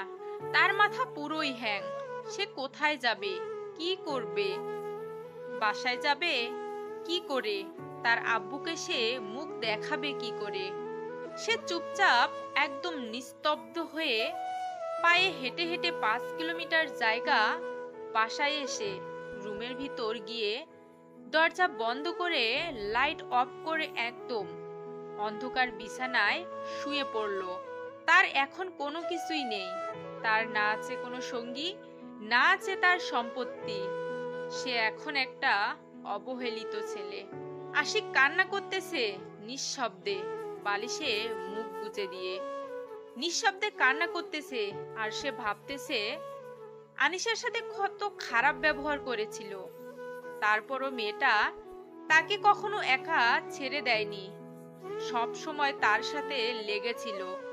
কতই না তাকে গালি দিত, এমনকি মাঝে মাঝে অনেকভাবে অত্যাচার করত। তারপরও মেয়েটা আশিকের বুকের উপর মাথা রেখে ঘুমিয়ে থাকতো। এখন আশিকের আনিশার কথা খুব মনে পড়তেছে, কিন্তু আনিশা এখন অনেক দূরে। তার তখনই মনে পড়ে গেল যে আনিশা কোথায়। সে চারপাশে আনিশাকে খুঁজতে লাগলো। রুম থেকে বের হয়ে পুরো বাড়ি আনিশাকে খুঁজতে বের হলো, কিন্তু সে আনিশাকে কোথাও পেল না। তার আম্মুর কাছে গেল। সে তার আম্মুকে গিয়ে যখন জিজ্ঞেস করবে যে আনিশা কোথায়, কিন্তু তার আগে আশিকের আম্মু মানে শিল্পা বেগম আশিককে আনিশার কথা জিজ্ঞেস করলো। আশিক থতমত খেয়ে গেল। কি উত্তর দিবে এখন? তার আম্মুকে ভেবে পাচ্ছে না। কি রে, তুই একা ফিরে এসেছিস যে? তোর বউ কই? একটু বাইরে গেছে, একটু পরে চলে আসবে। আমি একটু বিশ্রাম করি, ক্লান্ত লাগতেছে। এসব কি কথা বলছিস তুই? আমার হাতের কাজগুলো কে করে দেবে? তাহলে তুই করে দে। আচ্ছা আম্মু, তুমি মেয়েটাকে এত কষ্ট দাও কিসের জন্য বুঝছি না। আজকে আবার তোর কি হলো যে মেয়েটার জন্য তোর এত মায়া লাগতেছে? ব্যাপার কি? তাকে তো ভালো মতো খাইতে দাও না, ভালো মতো পড়তে দাও না, তারপরও তোমাকে যেটা সম্মান করে সেটা তো বলার বাহিরে, আর তারপরও তুমি তাকে যেটা অত্যাচার করো। বুঝতেছি না তুই হঠাৎ এত পরিবর্তন হচ্ছিস কিসের জন্য? তোকে তো বিয়ে দিয়েছিলাম আমার কাজের মেয়ে আনার জন্য, তাই না? তোমার অত্যাচার আর আমার অত্যাচার সহ্য করতে না পেরে মেয়েটা বাসা ছেড়ে চলে গিয়েছে। চলে গিয়েছে ভালোই হয়েছে, মেয়েটাকে আর সহ্য হচ্ছে না। গ্রামের ক্ষেতমার্কা মেয়ে, কিছুই বোঝে না, হুদাই কথা বলে। তুমি ঠিক বলছো, গ্রামের খ্যাতমার্কা মেয়ে কিছুই বোঝে না, সব কথা সহ্য করে, তারপরও সবকিছু করে দেয়। আজকে তোর কি হয়েছে বুঝতেছি না তো, হঠাৎ করে তুই মেয়েটার পক্ষপাতিত্ব করছিস কিসের জন্য? তোর বাপের মতো। কই কিছু না তো, আমি রুমে যাচ্ছি, আর ডিস্টার্ব করবে না আমাকে, এখন ভালো লাগতেছে না। বিকেলে রেডি থাকিস, মেয়ে দেখতে যাব। আমার একটা বান্ধবীর মডার্ন মেয়ে আছে, তার সাথে তোর বিয়ে দেব। কারণ খ্যাতমার্কা মেয়েকে দেখলাম কি রকম করে, এবার মডার্ন মেয়ের সাথেই তোর বিয়ে দেব। আমি বিয়ে করতেছি না, আমি তো এখন বিবাহিত ছেলে, তাই না? আর আমার বউকে তো ডিভোর্স দেইনি যে অন্য একটা মেয়েকে বিয়ে করে আনবো। তোর মাথা ঠিক আছে? কি আবল তাবল কথাবার্তা বলতেছিস বুঝতেছি না তো। হঠাৎ করে তোর এত পরিবর্তন কিসের জন্য শুনি? তোমার মাথা ঠিক নেই, যার জন্য তুমি এসব আবল তাবল কথা বলতেছো। আমি কালকে একখানে যাব, আর তারপর ফিরে আসব, তারপর তোমাকে বলবো কি করব না করব। তুই আমার কথার অবাধ্য হতে পারিস না, তাহলে কিন্তু ভালো হবে না বলে দিলাম। আমি ভালো করে জানি আমার জীবনে কখনো ভালো হবে না, তোমাকে বলতে হবে না সেটা। আর তুমি যে আমার কি ক্ষতি করবে সেটা বোঝা হয়ে গেছে আমার। তুই জানিস তুই কার সাথে তর্ক করছিস? এত এত বড় স্পর্ধা যে আমার সাথে এত তর্ক করিস? হ্যাঁ, আমি জানি আমি কার সাথে তর্ক করতেছি। আমি একজন অত্যাচারীর সাথে কথা বলতেছি এখন, যে আমাকে ব্যবহার করে একটা মানুষের জীবনকে নষ্ট করে দেয়। কথাটা বলে আশিক সেখান থেকে চলে গেল। আর তার আম্মু মানে শিল্পা বেগম সেখানে স্থির হয়ে দাঁড়িয়ে রইল। তার ছেলের বলা কথাগুলো তার কানে প্রতিধ্বনিত হচ্ছে। শিল্পা বেগম কখনো কল্পনাও করতে পারেনি যে মাহিন তার সাথে এইভাবে আচরণ করবে। আশিক চোখের পানি ফেলতে ফেলতে রুমের ভিতর চলে আসলো। ভিতর থেকে রুমের দরজাটা বন্ধ করে দিয়ে আবার বিছানায় শুয়ে কান্নায় ভেঙে পড়ল। সে ভালো করে বুঝতে পারছে তার মা তাকে নিয়ে কতটা বাজে কাজ করেছে। গ্রামের একটা সহজ সরল মেয়েকে কিভাবে জ্বালিয়ে পুড়িয়ে হাহাকার করে দিয়েছে তার মা, সে এখন হাড়ে হাড়ে বুঝতে পারছে। ভাইয়া, খাবারগুলো পরীক্ষা করে দেখবেন। দাদিমা, আপনি একটু খাবারগুলো মুখে নিয়ে পরীক্ষা করেন, তারপর আমাকে রেজাল্ট দিবেন আমি এখানে থাকতে পারবো কিনা। আমরা তো আর এখানে পরীক্ষা করব না, আমরা সবাই একখানে বসে খাবো, তারপর তোমাকে রেজাল্ট দেওয়া হবে। আরো কিছু মানুষ আসবে তারপর। আচ্ছা ভাইয়া, আমাকে কিছু প্রশ্নের উত্তর দিবেন, যদি আপনার বিরক্ত না লাগে বা যদি ব্যস্ত না থাকেন। এখন তো কাস্টমার চাপ কম, দুপুরের সময়, তাই কাস্টমার চাপ কম, তার জন্য আমি এখন ব্যস্ত না, ফিরে আছি, বলতে পারেন। আসলে ঢাকা থেকে কোন সাইডে এই জায়গা, আর ঢাকা থেকে কত কিলোমিটার দূরে এই জায়গাটা অবস্থিত, আর এই জায়গাটার নাম কি, জেলার নাম কি, বিভাগের নাম কি? আপনি কিছু জানেন না তাহলে এখানে এসেছেন কিভাবে? আপনার কোনো পরিচিত মানুষ নেই এখানে? একটা মানুষ যখন সবকিছু ছেড়ে দিয়ে নিঃস্ব হয়ে সবকিছু ছেড়ে দিয়ে একা একা পথ চলা শুরু করে দেয়, জানো তুমি? হয়তো আমি কিছু বুঝতে পারবো না, কিন্তু আপনাকে দেখে মনে হচ্ছে আপনার ভিতরে অনেক কষ্ট, যন্ত্রণা আপনি সহ্য করতে পারতেছেন না। কারণ আপনাকে আমি লক্ষ্য করেছি, আপনি যখন রান্না করতেছিলেন তখন অনেক কান্না করতেছিলেন। আচ্ছা, তাহলে এখন আমি একটু এখানে বসে থাকতে পারি? আপনার যখন খুশি তখন এগুলো পরীক্ষা করে আমাকে জানাবেন। আমাদের ভিতরে একটা বিশ্রাম করার মতো রুম আছে, আপনি সেখানে গিয়ে বিশ্রাম নেন, আমি আপনাকে পরে ডেকে নেব। ধন্যবাদ ভাইয়া, তাহলে আমাকে একটু রুমটা দেখিয়ে দেন, আমি কি একটু বিশ্রাম করব, আমার একটু ক্লান্ত লাগতেছে তো। আচ্ছা, আপনি কিছু নাস্তা করে নেন, তাহলে ক্লান্ত দূর হয়ে যাবে, না হলে এই অবস্থায় যদি শুয়ে থাকেন তাহলে আরো ক্লান্ত হয়ে যাবেন। থাক, লাগবে না। এখন কিছু খেতে ইচ্ছে করতেছে না, মাথা ঘুরতেছে। জার্নি করে এসেছি তো তাই। আপনাকে অনেক কষ্ট দিয়ে ফেলেছি, এত দূর জার্নি করে এসেছেন, তার উপর এতগুলো রান্না করলেন, হয়তো অনেক কষ্ট লাগতেছে আপনার। আমি এমন পরিস্থিতি থেকে বেরিয়ে এসেছি, এসব আমার কাছে কোনো কিছুই মনে হচ্ছে না। আপনার জীবনে এত কষ্ট আমি বুঝতে পারিনি, আপনাকে দেখে মনে হয় না আপনার ভিতরে এত চাপা কষ্ট আছে। তারপর আনিশা আর কোনো কথা বলে না। ছেলেটাকে ইশারা করে রুমটা দেখিয়ে দিতে বলল। ছেলেটা একটু হাতে ইশারা করে রুমটা দেখিয়ে দিল। আনিশা রুম থেকে ভিতরে চলে আসলো। এসে দেখে রুমটা অনেক পরিপাটি করে গোছানো। রুমের দরজাটা বন্ধ করে দিল। তারপর চুপচাপ বিছানার উপর শুয়ে পড়ল। আর তার তখন সবকিছু মনে পড়তে লাগলো আস্তে আস্তে। এই সময় যদি বাসায় থাকতো তাহলে আশিক তাকে এদিক থেকে এসে ডিস্টার্ব করতে, ওই দিক থেকে এসে ডিস্টার্ব করত, চুল ধরে টান দিত। সেই সময়গুলো আনিশা এখন খুব মিস করতেছে। তার খুব কষ্ট হচ্ছে সেই মুহূর্তগুলো উপভোগ করতে না পারার জন্য। তখন বিরক্ত লাগলো, কিন্তু এখন খুব মিস করতেছে। মুহূর্তগুলো খুব কষ্ট হচ্ছে। আশিক যতই খারাপ হোক, যখন তাকে ভালোবাসতো মন থেকেই, তার চোখ থেকে ভালোবাসাটাই স্পষ্ট দেখা যেত। কিন্তু আশিকের মাঝে মাঝে কি যেন হয়ে যেত। তখন আশিক আনিশার সাথে অনেক খারাপ ব্যবহার করত, এমনকি অনেক অত্যাচার করত। কিন্তু যখন সে একটু সুস্থ মস্তিষ্কে থাকতো, তখন সে আনিশাকে কি পরিমাণ ভালোবাসতো সেটা বলে বোঝাতে পারবে না। কথাগুলো ভাবতে ভাবতে আনিশা আনমনে কথা বলতে শুরু করলো আশিককে। কেন তুমি আমার সাথে এরকম করলে? কিসের জন্য? আমি কি ভুল করেছিলাম? আমার জীবনটা নিয়ে ছিনিমিনি কেন করলে তুমি? তুমি আমাকে এত কষ্ট দিতে, এত যন্ত্রণা দিতে, তাও তো আমি তোমাকে ভালোবেসেছিলাম। তোমার সব সহ্য করে নিয়ে তোমাকে শুধু ভালোই বাসতাম আমি। আমি তো কখনো তোমার কাছ থেকে কোনো কিছু আবদার করি না। আমি শুধু তোমার কাছ থেকে ভালোবাসাটাই চাইতাম। কিন্তু তুমি মাঝে মাঝে কেন আমার সাথে এরকম করতে? যখন তো তুমি ভালো থাকতে তখন আমাকে ভালোবাসায় ভরিয়ে দিতে। তুমি এমন সময় আমাকে তোমার জীবন থেকে তাড়িয়ে দিলে যে সময়টা স্বামীকে সবচেয়ে বেশি কাছে থাকা প্রয়োজন। আমি তোমার সন্তানের মা হতে যাচ্ছি, কিন্তু এই সময়টা আমি তোমাকে কাছে পাবো না। আমি জানি না বেঁচে থাকতে পারবো কিনা। সর্বোচ্চ চেষ্টা করব বেঁচে থাকার। যদি মরে যাই তাহলে আমাকে মাফ করে দিও। জানি না তোমার সাথে আর কখনো দেখা হবে কিনা। আমি চাই না তোমার সাথে দেখা করতে। আমি চাই না তোমার কাছে গিয়ে আমার সন্তানের জীবনটা নরক যন্ত্রণায় ফেলে দিতে।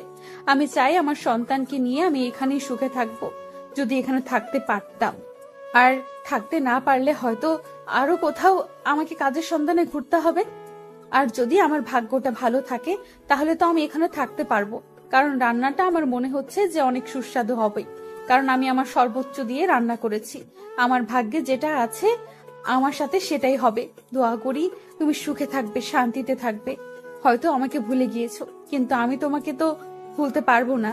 কথাগুলো নিজেই একা একা বলতেছিলাম। তখনই দেখলাম যে বাইরে থেকে কেউ দরজাতে ধাক্কাধাক্কি করতেছিল। তারপর বিছানা ছেড়ে উঠে গিয়ে দরজাটা খুলে দেখি ছেলেটা দাঁড়িয়ে আছে। ছেলেটার নাম পর্যন্ত জানি না এখনো আমি। ভাইয়া, কি হয়েছে? কোনো সমস্যা? রান্না কি পরীক্ষা করেছেন আমার? আসলে আফু, আপনার রান্নাটা পরীক্ষা করা হয়নি, সবাই উপস্থিত, সবাই আপনাকে দেখতে যাচ্ছে, তো তার জন্য আর কি আপনাকে বললাম। আচ্ছা ভাইয়া, তার আগে আমাকে বলো তো সেখানে কে কে উপস্থিত আছে? মানে তোমাদের কি মুরব্বি? আসলে আমি একটা কথা বলি, আপনাকে যখন আমি পেয়েছিলাম তখন আমি আমার আব্বুকে জানিয়েছিলাম, তিনি আপনার খাবারটা পরীক্ষা করার জন্য এসেছে, আর আমার আম্মু এসেছে তার সাথে, সমস্যা নেই। আচ্ছা ভাইয়া, তাহলে তুমি গিয়ে তাদের সাথে একটু কথা বলো, আমি একটু পর যাচ্ছি। মানে বুঝতেই পারতেছো মুরব্বিরা এসেছে, তাদের সামনে একটু সুন্দরভাবে যেতে হবে। আচ্ছা আপু, তাহলে কোনো সমস্যা নেই, আপনি সময় নিয়ে আসেন, আমি গিয়ে আব্বু আম্মুকে কথা বলতেছি ব্যবসার কথা। তুমি যে আমার জন্য এত কিছু করতেছো, তোমাকে যে কি বলে ধন্যবাদ দিব ভেবে পাচ্ছি না। আরে আপু সমস্যা নাই, আপনি রেডি হয়ে বাইরে চলে আসেন। আচ্ছা, আমি বাইরে যাচ্ছি, তুমি গিয়ে অল্প কিছুক্ষণ অপেক্ষা করো, আমি চলে যাচ্ছি।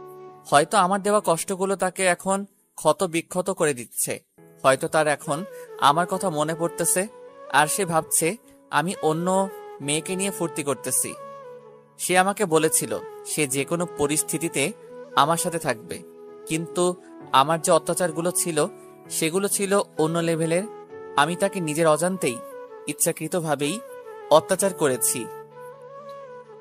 ভেবেছিলাম টাকা আছে, মেয়ের অভাব নেই, কিন্তু মেয়েরা যে এতভাবে ধোঁকা দিতে পারে আমি কখনো কল্পনা করতে পারিনি। আজকে যদি এই পরিস্থিতির শিকার না হতাম, আমি কখনো রিয়ালাইজ করতে পারতাম না। হয়তো তার ভালোবাসাটা এখন আমি অনুভব করতে পারবো তিলে তিলে, কারণ সে এখন চলে গিয়েছে। কারণ একটা মানুষ কখনো কোনো ভালোবাসা কাছে থাকলে সেই ভালোবাসার মূল্য দিতে পারে না। যখন সেই ভালোবাসার বস্তুটা বা ভালোবাসার মানুষটা দূরে চলে যায়, তখন বোঝা যায় সেই ভালোবাসার মূল্যটা কি, আর সেই ভালোবাসা ছাড়া থাকা যে কি কষ্টকর। জানি না এখন তুমি কোথায় আছো, কিন্তু যেখানেই থাকো ভালো থেকো, আর আমি তোমাকে খুব তাড়াতাড়ি খুঁজে বের করব। তুমি এই দেশের যে কোনো প্রান্তেই থাকো না কেন, আমি তোমাকে সেখান থেকে খুঁজে আনবো আমার আবার বুকে। তুমি যদি ভেবে থাকো আমি তোমার খোঁজ করব না, তাহলে সেটা ভুল ভাবতেছো। আমি তোমাকে খুঁজবো, কারণ আমি বুঝতে পেরেছি তুমি আমার কতটা জুড়ে আছো। ভালোবাসি প্রিয়, খুব ভালোবাসি। খুব তাড়াতাড়ি তোমাকে খুঁজে বের করব। তুমি কোথায় থাকো, কি করো, আমি কিচ্ছু জানি না, আমি শুধু তোমাকে চাই। আমি যে কোনো প্রকারে আমি তোমাকে চাই। তোমাকে ছাড়া আমি কখনোই বেঁচে থাকতে পারবো না। ভাইয়া, আমি এখানে একটা কাজের সন্ধানে এসেছিলাম। এখানে আমার একটা প্রজেক্টের কাজ চলতেছে। আমি এখানে ভালো হোটেল কোথায় পাবো থাকার মতো? আসলে ভাইয়া আমি একটা হোটেলের মালিক, আর সেখানে আগে থাকার ব্যবস্থা ছিল না। এখন আমরা সেটাকে দোতলা করে উপরে থাকার ব্যবস্থা করছি। আপনি চাইলে আমার সাথে আসতে পারেন। তাহলে তো ভালোই হলো, আমাকে আর এত কষ্ট করতে হবে না। আচ্ছা ভাইয়া, তাহলে আপনি আমার সাথে আসতে পারেন, এখান থেকে 5 মিনিটের রাস্তা। তোমার ছেলে আমাকে এত পরিমাণ জ্বালাতন করছে, আর সহ্য হচ্ছে না। কিছু একটা করো তুমি। এটা কি ধরনের অসভ্যতামি? এরকম করতেছো কিসের জন্য? শান্ত হয়ে থাকো, আমি কাজ করতেছি, দেখতেছো না? আমি বাইরে যাবো, আমি ঘুরতে যাবো, আমাকে ঘুরতে নিয়ে যাবো না, তুমি বসাও। তোমাকে বলছি না কালকে বন্ধ থাকবে, তখন সবাই মিলে ঘুরতে যাব। আর সবাই তোমাকে এই কথা বলে নাই? আমি এখন যাব, আমাকে এক্ষুনি নিয়ে যেতে হবে, না হলে কিন্তু কান্না করবো। তুমি কিন্তু এখন অভদ্র হয়ে যাচ্ছ। এটা আমি তোমাকে শিখাইনি, বোঝাই নাই। আমার মুখের উপর তর্ক করার সাহস তোমাকে আমি কখনো দেইনি। আবির তার আম্মুর কথা শুনে একদম চুপ হয়ে গেল। সে ভালো করেই জানে তার আম্মু তাকে যেটা বলে সেটা ভালোর জন্যই বলে, আর তার আম্মু তাকে সব সময় অনেক আদর করে। সে যেটা আবদার করে সেটাই এনে দেয়। তাই আবির চুপ হয়ে গেল। ভদ্রতার সহিত চুপচাপ আবার দাদিমার কোলে চলে গেল। আনিশা নিশ্চিন্তেই আবার কাজে মনোযোগ দিল, কারণ তার এখন আর কোনো টেনশন হবে না। তার ছেলে যখন একবার কথা শুনেছে, সারাদিন সেই কথা পালন করবে। কিন্তু মাঝে মাঝে একটু ঝামেলা করে, ছোট বাচ্চা তো তাই। আনিশা কাজে মন দিল। ঠিক তখনই অন্তর ডাক দিল, আপু একটু বাইরে আসো তো, একটা লোকের সাথে যাও, তাকে তুমি উপরের রুম দেখিয়ে দাও, রুমটা ভালো মতো বুঝিয়ে দিয়ে আসো তো। ভাইয়া, আমি এখন যেতে পারবো না, কারণ রান্না বসিয়েছি আর তোমার ছোট আব্বু কান্না করতেছে। আমাকে একটু সুযোগ দাও। আচ্ছা আপু, তাহলে তুমি তোমার কাজ করো, আমি উপরে কাজ করে দিতেছি। আচ্ছা ভাইয়া, তাহলে আমি রান্নাটা শেষ করতেছি। আচ্ছা আপু, তোমাকে আর কিছু বলতে হবে না, আমি বুঝতে পেরেছি। এখন এত চাপ নেওয়ার কোনো দরকার নেই, তুমি আস্তে আস্তে রান্নার কাজটা শেষ করো, এখন লোকজন একটু কম হবে। আচ্ছা, আর যে মানুষটা এসেছে তিনি কি এখানে দুপুরে খাবে নাকি বাইরে থেকে খেয়ে এসেছে? আনিশার কথা শুনে আশিকের মনে কেমন জানি একটা চেনা কণ্ঠ উকি দিতে লাগলো। আশিকের মনের ভিতরে সেই মেয়েটার চিরচেনা কণ্ঠটা আবার ভেসে উঠল।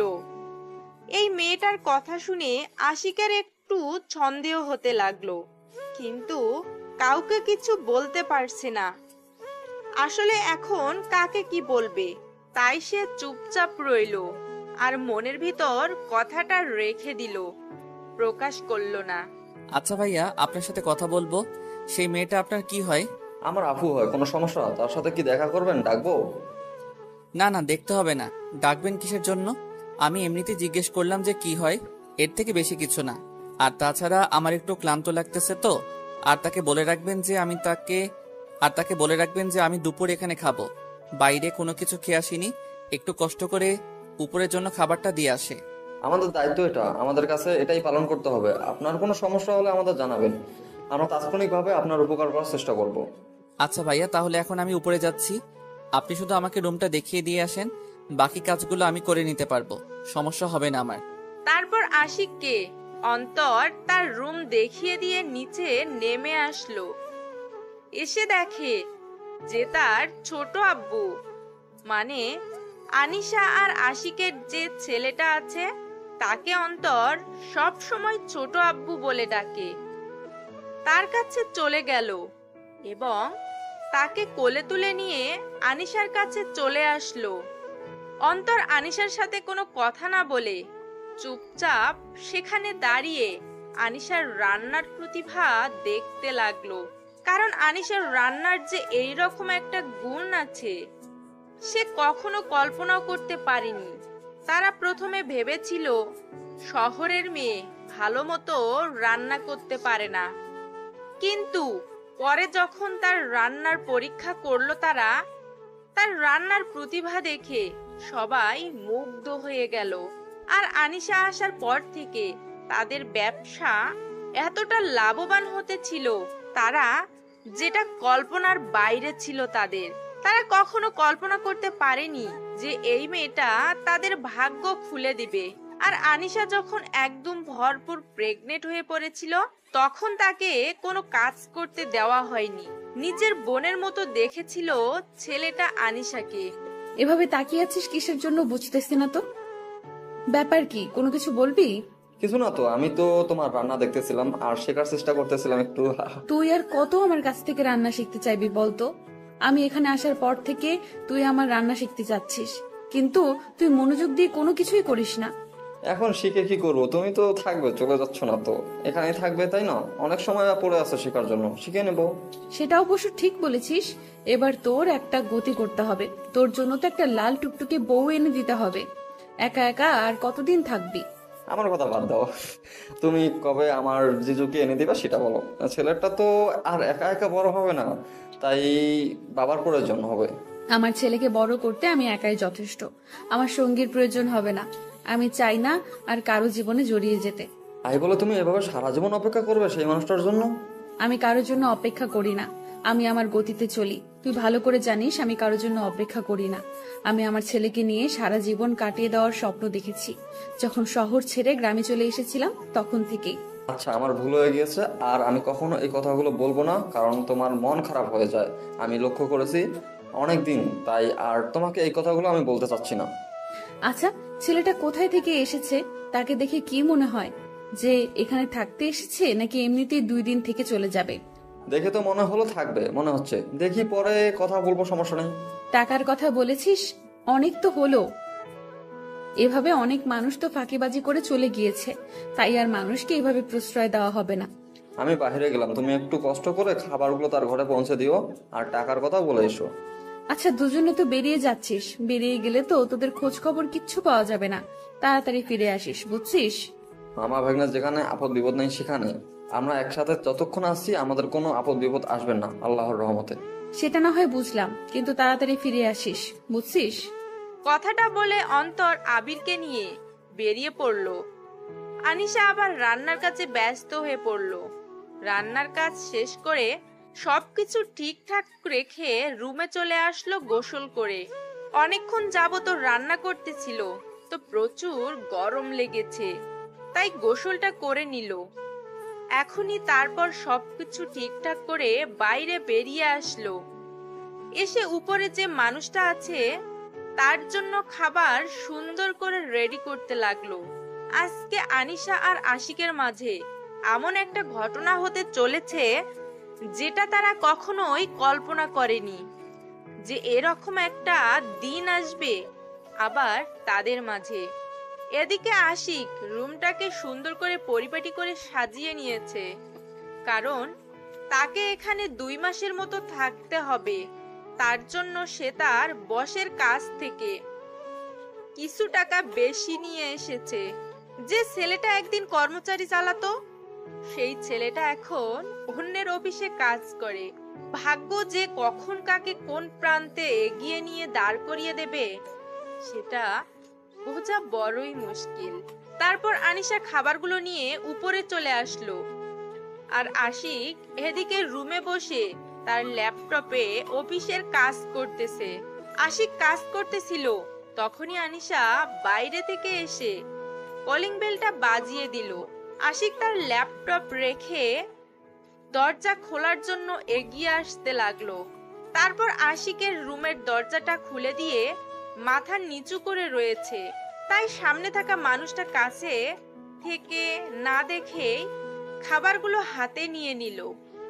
আর এদিকে আনিশা, সেও মাথা নিচু করে আছে, কোনো কথা বলতেছে না, খাবার প্লেট এগিয়ে দিয়ে দাঁড়িয়ে আছে।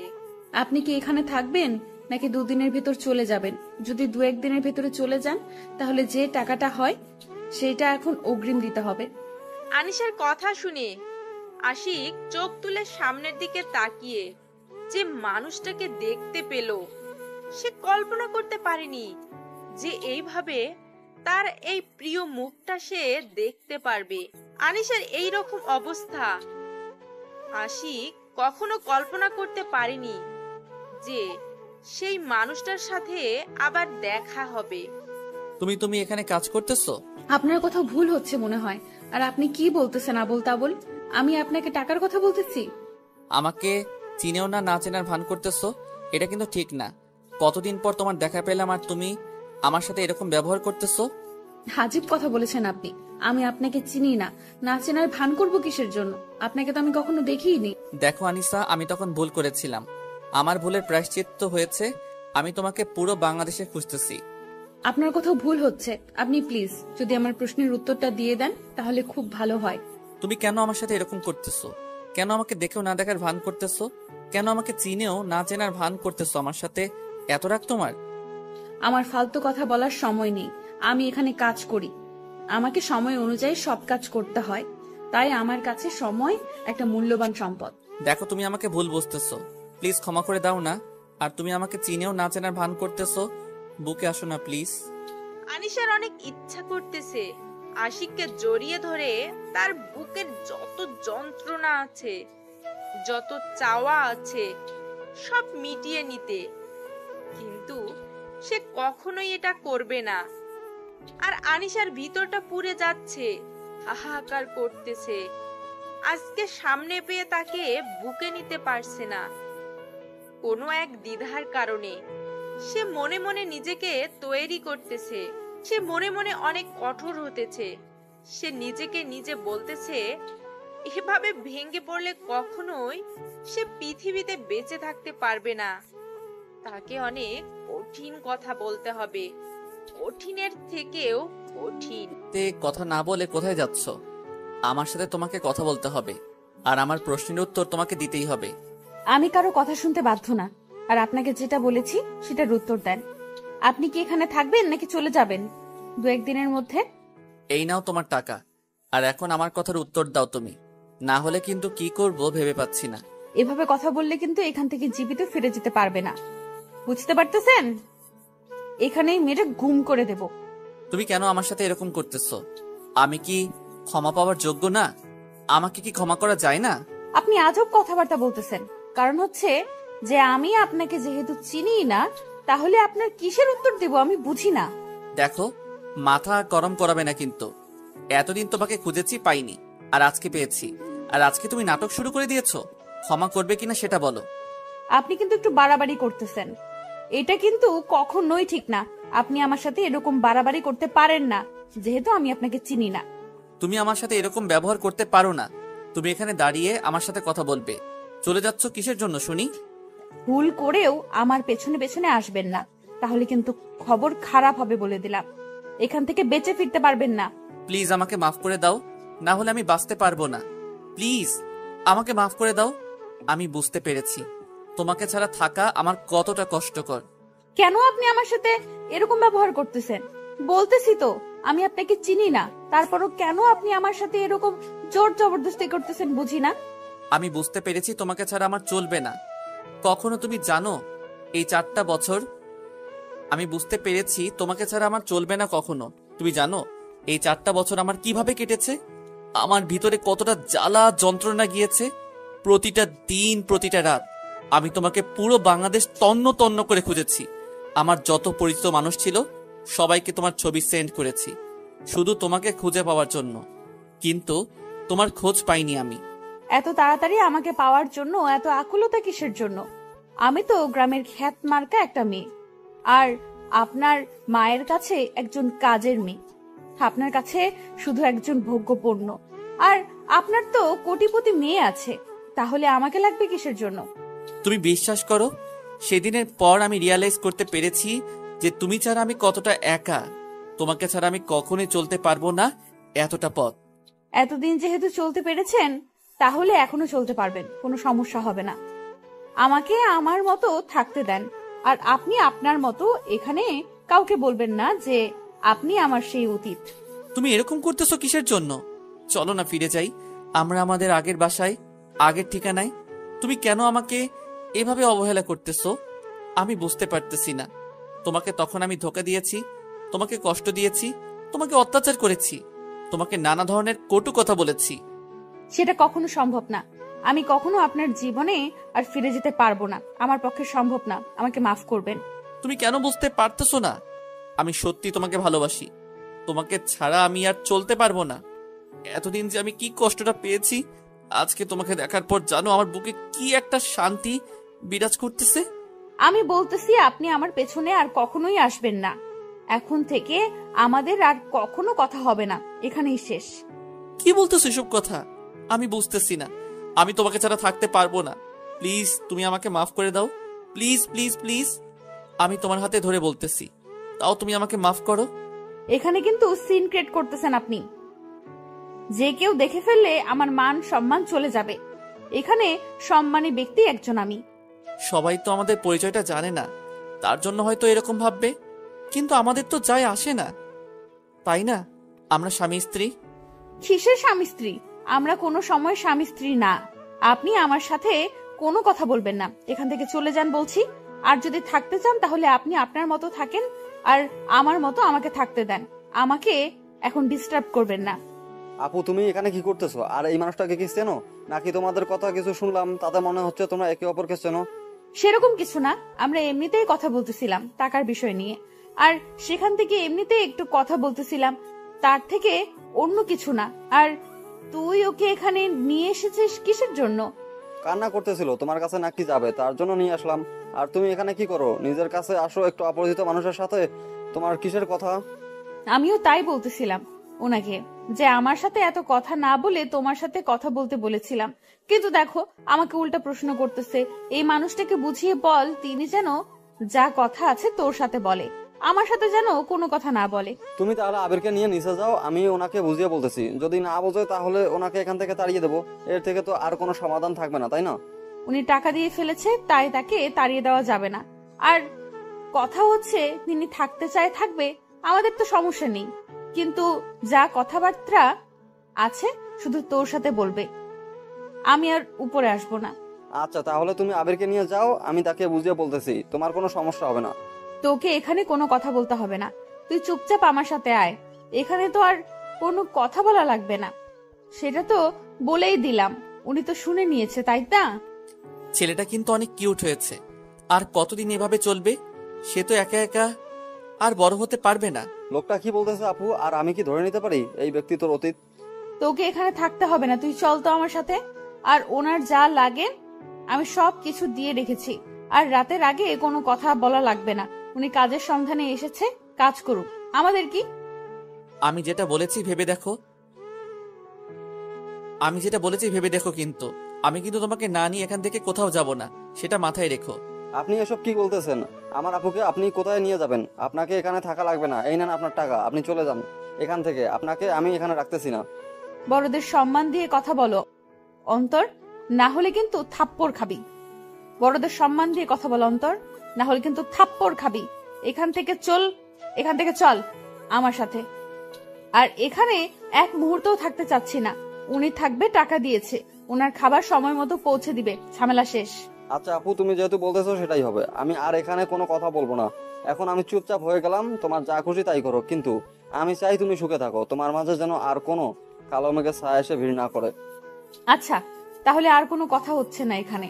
যে যার মতো আছে থাকবে, আমরা কেউ কাউকে ডিস্টার্ব করব না। সে যেন আমাদের কাউকে ডিস্টার্ব না করে, তাহলেই চলবে। তুমি এত কথা বলতেছো কিসের জন্য আমি বুঝতেছি না। তুমি চলো আমার সাথে, আর এখানে এক মুহূর্ত তোমাকে দেখতে যাচ্ছি না। তোমার উপর আসা নিষেধ। অন্তর, আবির, আনিশা তিনজনের নিচে চলে আসলো, কিন্তু আনিশার মনের ভিতর অজানা একটা মায়া কাজ করতেছে। সে নিজের অজান্তেই পিছনে ফিরে আশিকের দিকে এক পলক তাকিয়ে নিল। যখন আনিশা আশিকের দিকে তাকিয়েছিল, আশিক তখন আনিশার দিকে তাকিয়ে চোখ মেরে দিল। আনিশা তখন আশিকের দিকে রাগী দৃষ্টিতে তাকিয়ে রইল, আর আশিক তখন তার সেই মায়াবী মুস্কি হাসিটা দিয়ে দিল, যেটা দেখে আনিশা সহজেই আশিকের প্রেমে বারবার পড়ে যায়। কিন্তু সে নিজেকে এতটাই কঠিন করে তুলেছে যে এখন সেই মায়াটা আর কাজ করে না আশিকের উপর। তারপর আনিশা আবিরকে কোলে তুলে আদর করলো, কপালে একটা চুমু এঁকে দিল। আর আশিক সেটা দেখে রাগে ফুঁসতে লাগলো, কারণ তার ছেলে তার সামনে থেকে চলে যাচ্ছে, কিন্তু সে কাছে নেওয়ার মতো সাহস পাচ্ছে না, কারণ সে তো একটা অপরাধী। তার অপরাধের ক্ষমা হয় না। সে যে ভুলগুলো করেছে সেটা কখনোই ক্ষমা পাওয়ার মতো না, কারণ যখন সে প্রেগনেন্ট ছিল তখন তো আশিক তাকে দূর দূর করে তাড়িয়ে দিয়েছিল তার বাসা থেকে।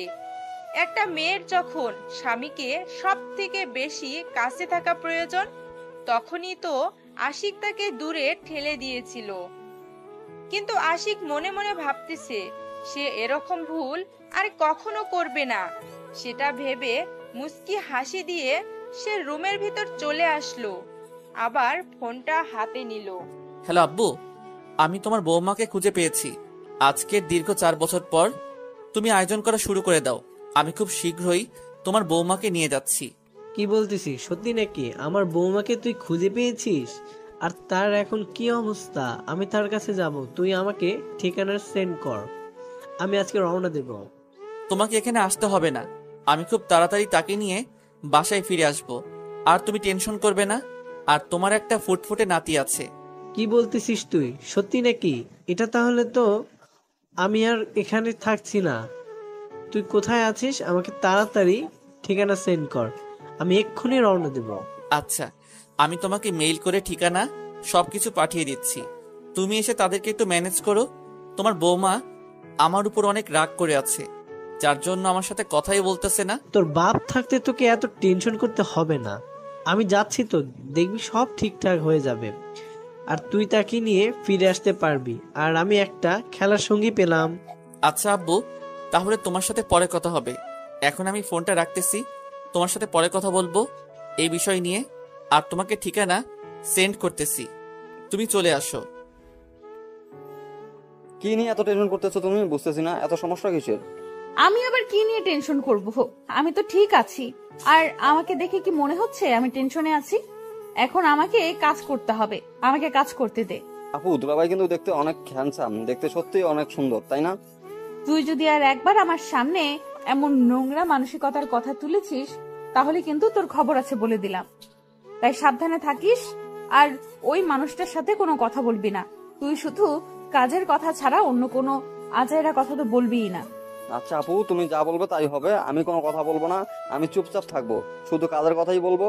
এখন তাহলে তুমি কাজ করো, আমি আমার আব্বুর সাথে খেলা করি। তুমি এদিকে আসো, তোমার সাথে কথা আছে। আপনাকে আমি কি বলেছিলাম আপনি আমার সাথে কথা বলবেন না? তারপরও কেন আপনি এখানে এসেছেন? বললাম না কথা আছে। এত কথা বাড়াও কিসের জন্য? আমি কাজ করতেছি এখন আমি কোথাও যেতে পারবো না। আপনার সাথে আমার কোনো কথা নেই। আচ্ছা, আমার সাথে তোমার কোনো কথা বলতে হবে না। আমি আমার ছেলেকে নিয়ে যাচ্ছি, পারলে তুমি আটকে দিও আমাকে। কি বললেন? আরেকবার বলুন তো শুনি। আপনাকে এখানে আমি মেরে ফেলবো তাহলে। আমার সন্তানের দিকে যদি নজর দিয়েছেন। সন্তানটা তোমার একার না, তাই না? আমি যদি এখন কোর্টে যাই তাহলে কিন্তু আমার পক্ষে রায় দেবে। তার থেকে আমি কোনো ঝামেলা করতে চাচ্ছি না। আমি চাই না আপনার সাথে কোনো ধরনের ঝামেলা বাড়াতে। আপনি শুধু আমার লাইফ থেকে সরে গেলেই হবে। আমি আপনার কাছ থেকে ক্ষমা চাচ্ছি। এখন সব তোমার হাতে। তুমি কি আমার সাথে যাবে নাকি এখানে থাকবে? যদি এখানে থাকতে চাও তাহলে আমি আমার সন্তানকে নিয়ে যাব। কেন এরকম করতেছেন? আপনি তো চেয়েছিলেন যে আমি আপনার লাইফ থেকে সরে যাই। আমি তো সরে এসেছিলাম, তারপরও কেন আপনি আমার সাথে এমন করবেন? আমি এত কথা বলতে পারবো না। আব্বু আসতেছে এখানে, তুমি রেডি থেকো। আব্বু আসার পর আমরা এখান থেকে বেরিয়ে পড়বো। তোর এত বড় কলিজা, আমার আপুকে হুমকি দিচ্ছিস? তোকে আমি এখানে জ্যান্ত পুঁতে ফেলবো। দেখো ভাইয়া, তোমার সাথে আমার কোনো শত্রুতা নেই। এখানে তুমি তাকে আশ্রয় দিয়েছিলে, তাকে কাজের মেয়ের মতো খাটিয়ে নিয়েছো। আপনার এত বড় সাহস আমার আপুর নামে এরকম কথা বলতেছেন? আমি আমার আপুকে সবসময় মাথায় তুলে রেখেছি। সেটা তো আমি দেখতে পাচ্ছি, কি করতেছেন আর কি না করতেছেন। এখন কোনো কথা বলবেন না। এখানে আমাদের স্বামী স্ত্রীর মাঝখানে। কিসের স্বামী স্ত্রী? যখন আমার আপু মৃত্যু পথযাত্রী ছিল তখন কোথায় ছিল এই দাবি আপনার? তখন কোথায় ছিল এইরকম বাবা হওয়ার অধিকার? আমি তার জন্য ক্ষমা প্রার্থী। আমি সত্যি অনেক বড় অপরাধ করেছি। আমি তার সাথে অনেক বড় অন্যায় করেছি। আমি তার কাছে জোরহাত করে ক্ষমা চাইছি। তারপর সে কেন আমাকে ক্ষমা করবে না? কেন, মানুষকে কি ক্ষমা করা যায় না? তার জন্য একটা মানুষের উপর চাপ প্রয়োগ করে তাকে এখান থেকে নিয়ে যেতে পারেন না। তিনি যদি যেতে চান তাহলে যাবে, আর যদি যেতে না চায় আপনার বাপেরও কাটাম নেই আপুকে এখান থেকে নিয়ে যাওয়া। দেখো ভাইয়া, তোমার সাথে আমি রাগারাগি করতে চাচ্ছি না। তুমি যেটা বলতেছো তোমার দিক দিয়ে ঠিক হচ্ছে, কিন্তু আমি যেটা করতেছি আমার দিক দিয়ে ঠিক আছে, কারণ আমি অপরাধী। তাই তুমি যেটা বলবে সেটা এখন আমাকে মাথা পেতে নিতে হবে। ভাইয়া, এরকম অমানুষের সাথে কথা বলে কোনো লাভ হবে না। তার থেকে তুই তোর কাজে মন দে, আমি আমার কাজ করতেছি। আর ওনাকে এখান থেকে চলে যেতে বল। আচ্ছা আপু, তুমি যেটা বলবে সেটাই হবে। ভাইয়া আপনি এখান থেকে চলে যান, আমাদের কাজের ডিস্টার্ব হচ্ছে। আপনি এখানে থাকলে আমাদের কাস্টমাররা কি ভাববে বলেন তো? পরিবেশটা নষ্ট হয়ে যাচ্ছে আমাদের এখানকার। আচ্ছা ভাইয়া, আমি কালকে চলে যাচ্ছি, কিন্তু আমি বউ আর সন্তানকে নিয়ে যাব। আমার আব্বু এখানে একটু পরে এসে পৌঁছাবে। আমি তখন এখান থেকে আমার সন্তানকে নিয়ে যেতে যাচ্ছি। আশা করি কেউ মানা করবে না। আচ্ছা, আপনি আপনার সন্তানকে নিয়ে যেতে চাচ্ছেন, তাহলে এখানে উকিলকে এনে নিয়ে যেতে হবে। কারণ আমরা এলাকার মানুষ সবাই জানি এই আপুটা কত কষ্ট করে তার সন্তানকে লালন পালন করেছে। আপনি এসে বললেন আর আমরা তাকে যেতে দিলাম, এত সহজ না। আচ্ছা তাহলে তাই হবে। আমি সবকিছু কমপ্লিট করি, তারপর আমার সন্তানকে এখানে নিতে আসব। আমি তাহলে আজকে সন্ধ্যার পর এখান থেকে বেরিয়ে পড়ব। তাহলে আপনার সাথে কোর্টে লড়াই করতেছি আমরা প্রস্তুত, কারণ আমাদের তো আর উকিলের কেনার টাকা লাগবে না। আমার বাবা নিজে একজন উকিল। এত কথা হচ্ছে কেন? এখানে উনি ওনার সন্তানকে নিয়ে যেতে চাইলে আমরা দিয়ে দিব। কি বলতেছো আপু এসব কথা? তোমার মাথা ঠিক আছে? তুমি কি বলতেছো? মাথায় কি কিছু আছে? তুমি এত কষ্ট করে সন্তান লালন পালন করতেছো আর তাকে ছেড়ে দিবে এত সহজে? আমি চাই না আমার জন্য কারো কোনো ক্ষতি হোক, বা আমার জন্য আঙ্কেল এত বড় একটা ঝুঁকি নিয়ে কাজ করবে, তার সামনে কোনো বিপদ হতে পারে। কারণ খারাপ মানুষ কখনো মানুষের ভালো দেখতে পারে না। তুই তাহলে একা কিভাবে থাকবি? এতদিন ধরে না হয় আমাকে বলতিস যে তোর সন্তানকে নিয়ে তুই সারা জীবন কাটিয়ে দিবি। এখন আমার কথা বাদ দে তো, এখন তোর কথা তুই ভাব, আর আমার যা কপালে আছে তাই হবে। আর এই যে মিস্টার, আপনি আপনার সন্তানকে নিয়ে যেতে পারেন, আমরা কেউ কোনো রকম বাধা প্রদান করব না। আমার সন্তান কেন? আমি সন্তানের মাকে নিয়ে যেতে এসেছি আর সন্তানকে নিয়ে যেতে এসেছি, তাহলে একজনকে নিয়ে অন্যজনকে ছেড়ে দেব কিসের জন্য? দেখেন, আমি এত কথা বলতে পারবো না আপনার সাথে। আমি এত কথা বলতে পারবো না আপনার সাথে। আপনি এখান থেকে চলে যান, সেটাই ভালো হবে। আর আপনি আপনার সন্তানের দাবি করেছেন, আপনার সন্তানকে আমি দিয়েছি, নিয়ে চলে যান এখান থেকে। আমার উপর আপনার কোনো দাবি থাকবে না। কথাটা মাথায় রেখো। এখনো তুমি আমার বউ আছো, তাই তোমার উপর অধিকার আমার আছে। আমি আপনার কোনো কথা শুনতে রাজি না। আমি নিজে করে নিজে খাই, আপনার কথা শুনবো কিসের জন্য? আর যখন প্রয়োজন ছিল তখন তো আমাকে ব্যবহার করেছেন, আর এখন প্রয়োজন আছে আবার নিয়ে যাচ্ছেন। আমার ব্যবহার করে ছেড়ে দেবেন না? এটাই আপনার লক্ষ্য, তাই না? দেখো, আমি কোনো কথা বলতে চাচ্ছি না, যেটা বলতেছি সেটাই হবে। আমি কোথাও যেতে পারতেছি না এখান থেকে। আমি এখানেই থাকবো, এখানেই মরবো, এখানেই আমার মাটি হবে। আমি এখান থেকে কোথাও যাব না। আব্বু চলে এসেছে, দেখো এখন তো একটু নিজেকে সামনে রাখো, নিজেকে কন্ট্রোলে রাখো। সামনে গিয়ে তাকে রিসিভ করে নিয়ে আসো। আমি পারবো না।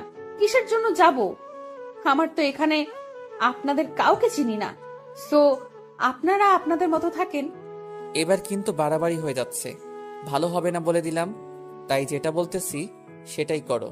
আনিশা কোনো কথা না বলে চুপচাপ সে রান্নাঘর থেকে বেরিয়ে আসলো। তারপর গুটি গুটি পায়ে নিজের মুখে কাপড় মরিয়া দিয়া লোকটাকে রিসিভ করে আনলো। কালাম সাহেব এখন পর্যন্ত বুঝতে পারেনি যে এটা তার সেই আদরের বৌমা, যাকে তিনি নিজের থেকেও বেশি বিশ্বাস করতেন। আর সেই বাড়িতে আনিশার একমাত্র ভরসা ছিল এই লোকটি। তাই আনিশার নিজের অজান্তেই লোকটার কাছে চলে আসলো। কালাম সাহেব চুপচাপ মেয়েটার সাথে আসতে লাগলো, কিন্তু কালাম সাহেবের সন্দেহ হচ্ছে যে তার ছেলে না আসে মেয়েটা কেন আসলো এখানে। আর তারা তো এখানে দুজন আছে, তাহলে তাদের দুজনকে হাসি খুশি মুখে তাকে এখানে এসে রিসিভ করে নিয়ে যাওয়ার কথা ছিল। কিন্তু তার ছেলে বউ কোথায়? আচ্ছা মা, আমার ছেলে কি তোমাকে এখানে পাঠিয়েছে নাকি অন্য কেউ পাঠিয়েছে তোমাকে এখানে আমাকে রিসিভ করে নিয়ে যাওয়ার জন্য? আনিশা মহা বিপদে পড়ে গেল। কি বলবে না বলবে ভেবে পাচ্ছে না। সে যদি এখন কথা বলে তার কাছে ধরা খেয়ে যাবে, কারণ উনি একমাত্র ব্যক্তি যে সব সময় তার পাশে ছিল। তার মানে এখন যদি কথা বলে তাহলে ধরা খেয়ে যাবে, এটা শিওর। আনিশা কোনো কথা না বলে চুপচাপ বাড়িতে আসতে লাগলো। সেটা দেখে কালাম সাহেব বিরক্ত নিয়ে মেয়েটার সামনে এসে দাঁড়িয়ে পড়ল। কালাম সাহেবের সন্দেহ হতে লাগলো এটাই তার বৌমা। তার কি হাল হয়েছে এখন চেনা যাচ্ছে না, চেহারাটা আগের মতো নেই, নষ্ট হয়ে গিয়েছে। আমি তোমাকে যেটা বলেছি সেটার উত্তর দিচ্ছ না কিসের জন্য? আমি চিনে ফেলেছি। আপনাদের এরকম ঘটনা আমার ভালো লাগতেছে না। এক সময় বলেছিলেন যে বাসা থেকে বেরিয়ে না গেলে মেরে ফেলা হবে, আর এখন আমার পেছনে লেগে পড়েছেন কিসের জন্য? তুমি যেটা খুশি সেটাই বলতে পারো, আমি মাথা পেতে নেব, কারণ তুমি ভালো করে জানো আমার ব্যবহার। দেখেন বাবা, আপনারা এখান থেকে চলে গেলে আমি খুশি হতাম। আমি আমার সন্তানকে নিয়ে একটু সুখে থাকতে চাই। আমরা যে অশান্তিতে আছি তোমাকে ছাড়া, তুমি সেটা কেন বোঝো না? তোমাকে এই 4 বছর আমার ছেলে কোথায় না কোথায় খুঁজেছে। আমার মতো খ্যাত মার্কা মেয়েকে কেন খুঁজে যাবে? তার জন্য তো একটা মডার্ন বউ এনে দিলেই হইতো। তুমি যে মানুষটার উপর রাগ করে আছো সেই মানুষটা এখন আর পৃথিবীতে নেই। কি বলতেছেন এসব আপনি? আপনার মাথা ঠিক আছে? আমাকে মিথ্যা বলতেছেন। তুমি যখন বাসা ছেড়ে চলে এসেছিলে না, তখন সে তার ভুলটা বুঝতে পেরেছিল আর তোমাকে খোঁজার জন্য রাস্তায় রাস্তায় সব সময় ঘুরে বেড়াইতো। আর হঠাৎ করে একদিন আমরা ফোন করে জানতে পারি যে সে... আব্বু, আপনি কান্না করলে কিন্তু আমি ভালো মতো থাকতে পারি না। আমার ভেতরে কিন্তু ভেঙে যায় একদম। আপনি ভালো করে জানেন, প্লিজ কান্না করবেন না। জানো, তুমি যখন তুমি ছেড়ে চলে এসেছিলে না, তখন থেকে আমরা পথের ফকির হয়ে গিয়েছি। আমার ছেলেটা মেয়ের নেশায় পড়ে সব সম্পত্তি নষ্ট করে দিয়েছে। কি বলতেছেন এসব কথা আপনি আমাকে? আপনাদের এরকম হাল হয়ে গিয়েছে কেন? যখন থেকে আমার ছেলেটা বুঝতে পেরেছে যে তুমি ছাড়া আমাদের সংসারটা একদম অচল, তখন থেকেই তোমাকে খুঁজতে বেরিয়েছিল, কিন্তু তোমাকে কোথাও খুঁজে পাওয়া যায়নি। তুমি জানো, আমি সবাইকে বলতাম যে আমি খুঁজতে যাই না, কিন্তু প্রতিটা রাতে আমি তোমাকে খুঁজতে বের হইতাম। আমার জন্য আপনাদের মাঝে যদি এতই সমস্যা, তাহলে কেন আমাকে এইভাবে দূর দূর করে তাড়িয়ে দিলেন? আমাকে কেন এত কষ্ট করাইলেন? আমি তো সুখে থাকতে পারতাম না। আমার তো কষ্ট কম হয়নি। মারে, সব সময় সবাই একই থাকে না। মানুষ নিজের ভুলটা বুঝতে পারে। মানুষকে একবার অন্তত সুযোগ দেওয়া উচিত। কিন্তু বাবা, আমি যে ফিরে যেতে পারবো না। আমি কোন মুখে আপনাদের সাথে ফিরে যাব বলেন তো? আমি যেতে পারবো না, আমাকে ক্ষমা করবেন। আমি এখানে এসেছি আর তুমি যাবে না? এটা কি বলতেছো আমাকে? আমার মান সম্মান বলতে তুমি কিছু রাখবে না? যেটুকু আছে সেটুকু কি থাকবে না? আচ্ছা, এখানে এত কথা না বলি। রাস্তার মানুষ সবাই আমাদের দিকে তাকিয়ে আছে। চলেন, কি বিশ্রাম করবেন, পরে ভেবে দেখা যাবে। আমার দাদুভাই কোথায়? আমি তাকে দেখতেছি না তো, সে কোথায় থাকে? দেখার জন্য তো আমার প্রাণটা বেরিয়ে যাচ্ছে। ভেতরে আসেন, হয়তো ভেতরে বসে বসে খেলা করতেছে, গিয়ে তার সাথে কথা বলবেন। এখন আসেন এখানে, আর চোখের পানি ফেলে কোনো কাজ হবে না, ভেতরে চলেন। তারপর দুজনে বাসার ভিতরে প্রবেশ করলো। দূর থেকে আশিক তাকিয়ে দেখতেছে তাদের দুজনকে, তাদের দুজনের মুখের হাসি, আর সেটা দেখে আশিকের মনের ভিতর প্রশান্তি কাজ করতে লাগলো। তাহলে তার বাবা এখানে আসা সফল হয়েছে। আশিক এখনো নিজেকে দোষারোপ করতেছে যে আজকে এই রকম হতো না, সে যদি তখন একটু বুঝতে পারতো, তাহলে তাকে আর ভালোবাসার মানুষের কাছ থেকে এত দূরে থাকতে হতো না এতদিন। হয়তো আজকের দিনটা তাদের মাঝে অন্যরকম একটা আনন্দদায়ক হতো, কিন্তু আজকে কষ্টের ভিতরে আনন্দ হচ্ছে, সেটা অন্যরকম। তার ভুলের জন্য সে ভালোবাসার মুহূর্তগুলো হারিয়ে ফেলেছে, সে আর এক মুহূর্ত হারাতে চায় না। ছাড়ো তো আমাকে, আমার কাজ করতে দাও। এতদিন পর তোমাকে কাছে পেলাম, আর তোমাকে এত সহজে ছেড়ে দেব কিসের জন্য শুনি? বিরক্ত লাগতেছে, ছেড়ে দাও এখন, উঠবো, এখানে থাকতে মন চাচ্ছে না। এত কথা বলো কিসের জন্য শুনি? আগে তো এরকম করে কথা বলতে না, এখন এত বেশি বকবক করো কেন? বেশি রকম ভালো হবে না বলে দিলাম, এখন যেটা বলতেছি সেটাই করো, না হলে কিন্তু ভালো হবে না। আমাকে ছেড়ে দাও। শুয়ে আছো, শুয়ে থাকো। এত কথা বলো কিসের জন্য? বিরক্ত করতেছো আমাকে। আমার হাতের কাজগুলো তো আমাকে করতে হবে, আর সেখানে তো তুমি গিয়ে সাহায্য করবে না, তাই তোমার এই ন্যাকামি দেখার সময় আমার নেই, আমাকে কাজ করতে হবে। অনেক কাজ করেছো, এখন তো একটু বিশ্রাম করবে, তাই না? এত কাজ কেমনে করো? এখন একটু শুয়ে থাকো আমার পাশে, আমার তো ভালো লাগতেছে। অতিরিক্ত ভালো লাগা আবার ভালো না, পরে আবার দূর দূর করে তাড়িয়ে দেবেন, সেটা থেকে আমি এখন থেকে কাজ করে খাই, পরে সমস্যা হবে না। আমাকে আর লজ্জা দিতে হবে না, এখন শুয়ে আছো, শুয়ে থাকো। আর একবার যদি নড়াচড়া করেছো, আমাকে ডিস্টার্ব করলে কিন্তু অত্যাচার শুরু করে দেব। সেটাই তো করতে পারবা, আর কি করতে পারবে? অসহায় মেয়েদেরকে তো সব সময় দুঃখ কষ্ট দিতে ভালো লাগে। অনেক হয়েছে, আর কোনো কথা শুনতে চাচ্ছি না। এখন একটু আমার বুকে শুয়ে থাকো মাথা রেখে। আমার যে কাজগুলো আছে সেগুলো কে করবে শুনি?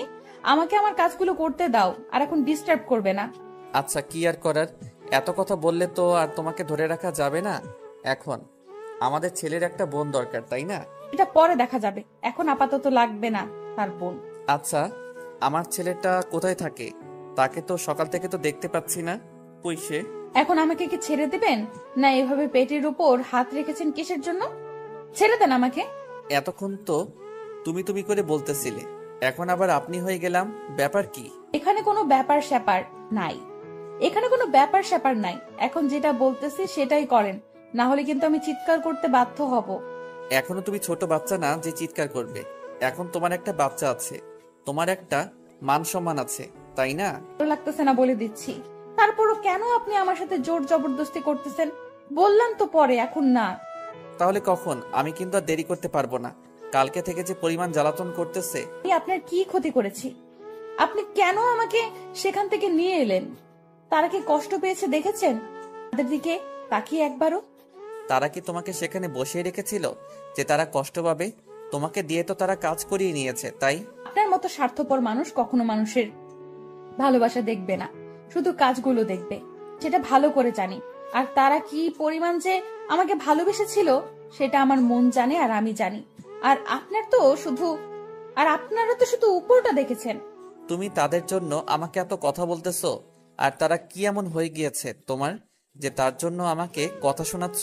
আপনি সেটা বুঝবেন না, কারণ একজন অভদ্র কুলাঙ্গার মানুষ কখনো মানুষের ভালোবাসা বুঝতে পারে না। যে শুধু টাকার উপরে সবকিছু ডিপেন্ড করে, টাকাই তার কাছে সবকিছু, সে কখনো মানুষকে ভালোবাসতে পারে না। তার প্রমাণ আপনি এখনই আমাকে দিলেন। দেখো, তুমি যেটা বলবে আমি মাথা পেতে নেব, কারণ আমি নিজে রাগকে কন্ট্রোলে রাখতে শিখে গিয়েছি তোমাকে হারিয়ে ফেলে। আমি চাচ্ছি না তোমার উপর আর রাগারাগি করতে। তুমি যা বলবে আমি মাথা পেতে নিব। আপনার লজ্জা করে না এসব কথা বলতে? আপনি কিভাবে বলতে পারলেন তারা আমাকে কাজ করিয়ে নিয়েছে? আমি যখন মৃত্যু পথযাত্রী ছিলাম তখন তারা আমার পাশে দাঁড়িয়েছিল, আপনি না। তখন তারা আমার দেখাশোনা করেছিল, আমার ছেলেটাকে তারা বড় করেছে। আমি শুধু মায়ের দায়িত্ব পালন করেছি, আর সেই ছেলেটা তো আমার ছেলেটাকে সব সময় মাথায় করে রাখতো। আমার ভুল হয়ে গেছে, আমাকে মাফ করে দাও। আমি আর তোমাকে এই বিষয় নিয়ে কোনো কথা বলবো না কোনো দিন। আপনি জানেন গ্রামের মানুষের কত সহজ সরল। তারা আমাকে রাস্তা থেকে নিয়ে গিয়ে থাকার জায়গা দিয়েছে, খাওয়ার জায়গা দিয়েছে, সাহায্য করেছে। গ্রামের মানুষেরা যে একটা অপরিচিত মানুষকে এত তাড়াতাড়ি আপন করে নিতে পারে, আমাদের মতো শহরের মানুষেরা সেটা কখনোই করতে পারবে না। সেটা আমি ভালো করে জানি, কারণ গ্রামের মানুষরা অনেক ভালো হয়। কারণ আমি এই 4 বছর গ্রামে কাটিয়েছি, গ্রামের পরিবেশটাকে বোঝার মতো ক্ষমতাও হয়েছে এখন আমার। আচ্ছা, আমি এখন কাজগুলো শেষ করতেছি, পরে আপনার সাথে গল্প করব। সত্যি কথা বলতে এখন আপনাকে আমার কাছে বিরক্ত লাগে। আচ্ছা, তাহলে তুমি গিয়ে তোমার কাজগুলো শেষ করো, এখন আমি তোমাকে কোনো প্রকার ডিস্টার্ব করব না। আমার ছেলেটাকে গিয়ে কোলে তুলে নেন, আর তাকে আপনার নিজের পরিচয়টা দেন, কারণ বাবার ভালোবাসা তার একটু দরকার। তার থেকে যতই দূরে থাকবেন, তো আমিও আপনার থেকে ততই দূরে চলে যাব, এটাই বাস্তবতা। কথাগুলো বলে আশিকের হাত সরিয়ে দিয়ে আনিশা বিছানা থেকে উঠে পড়ল।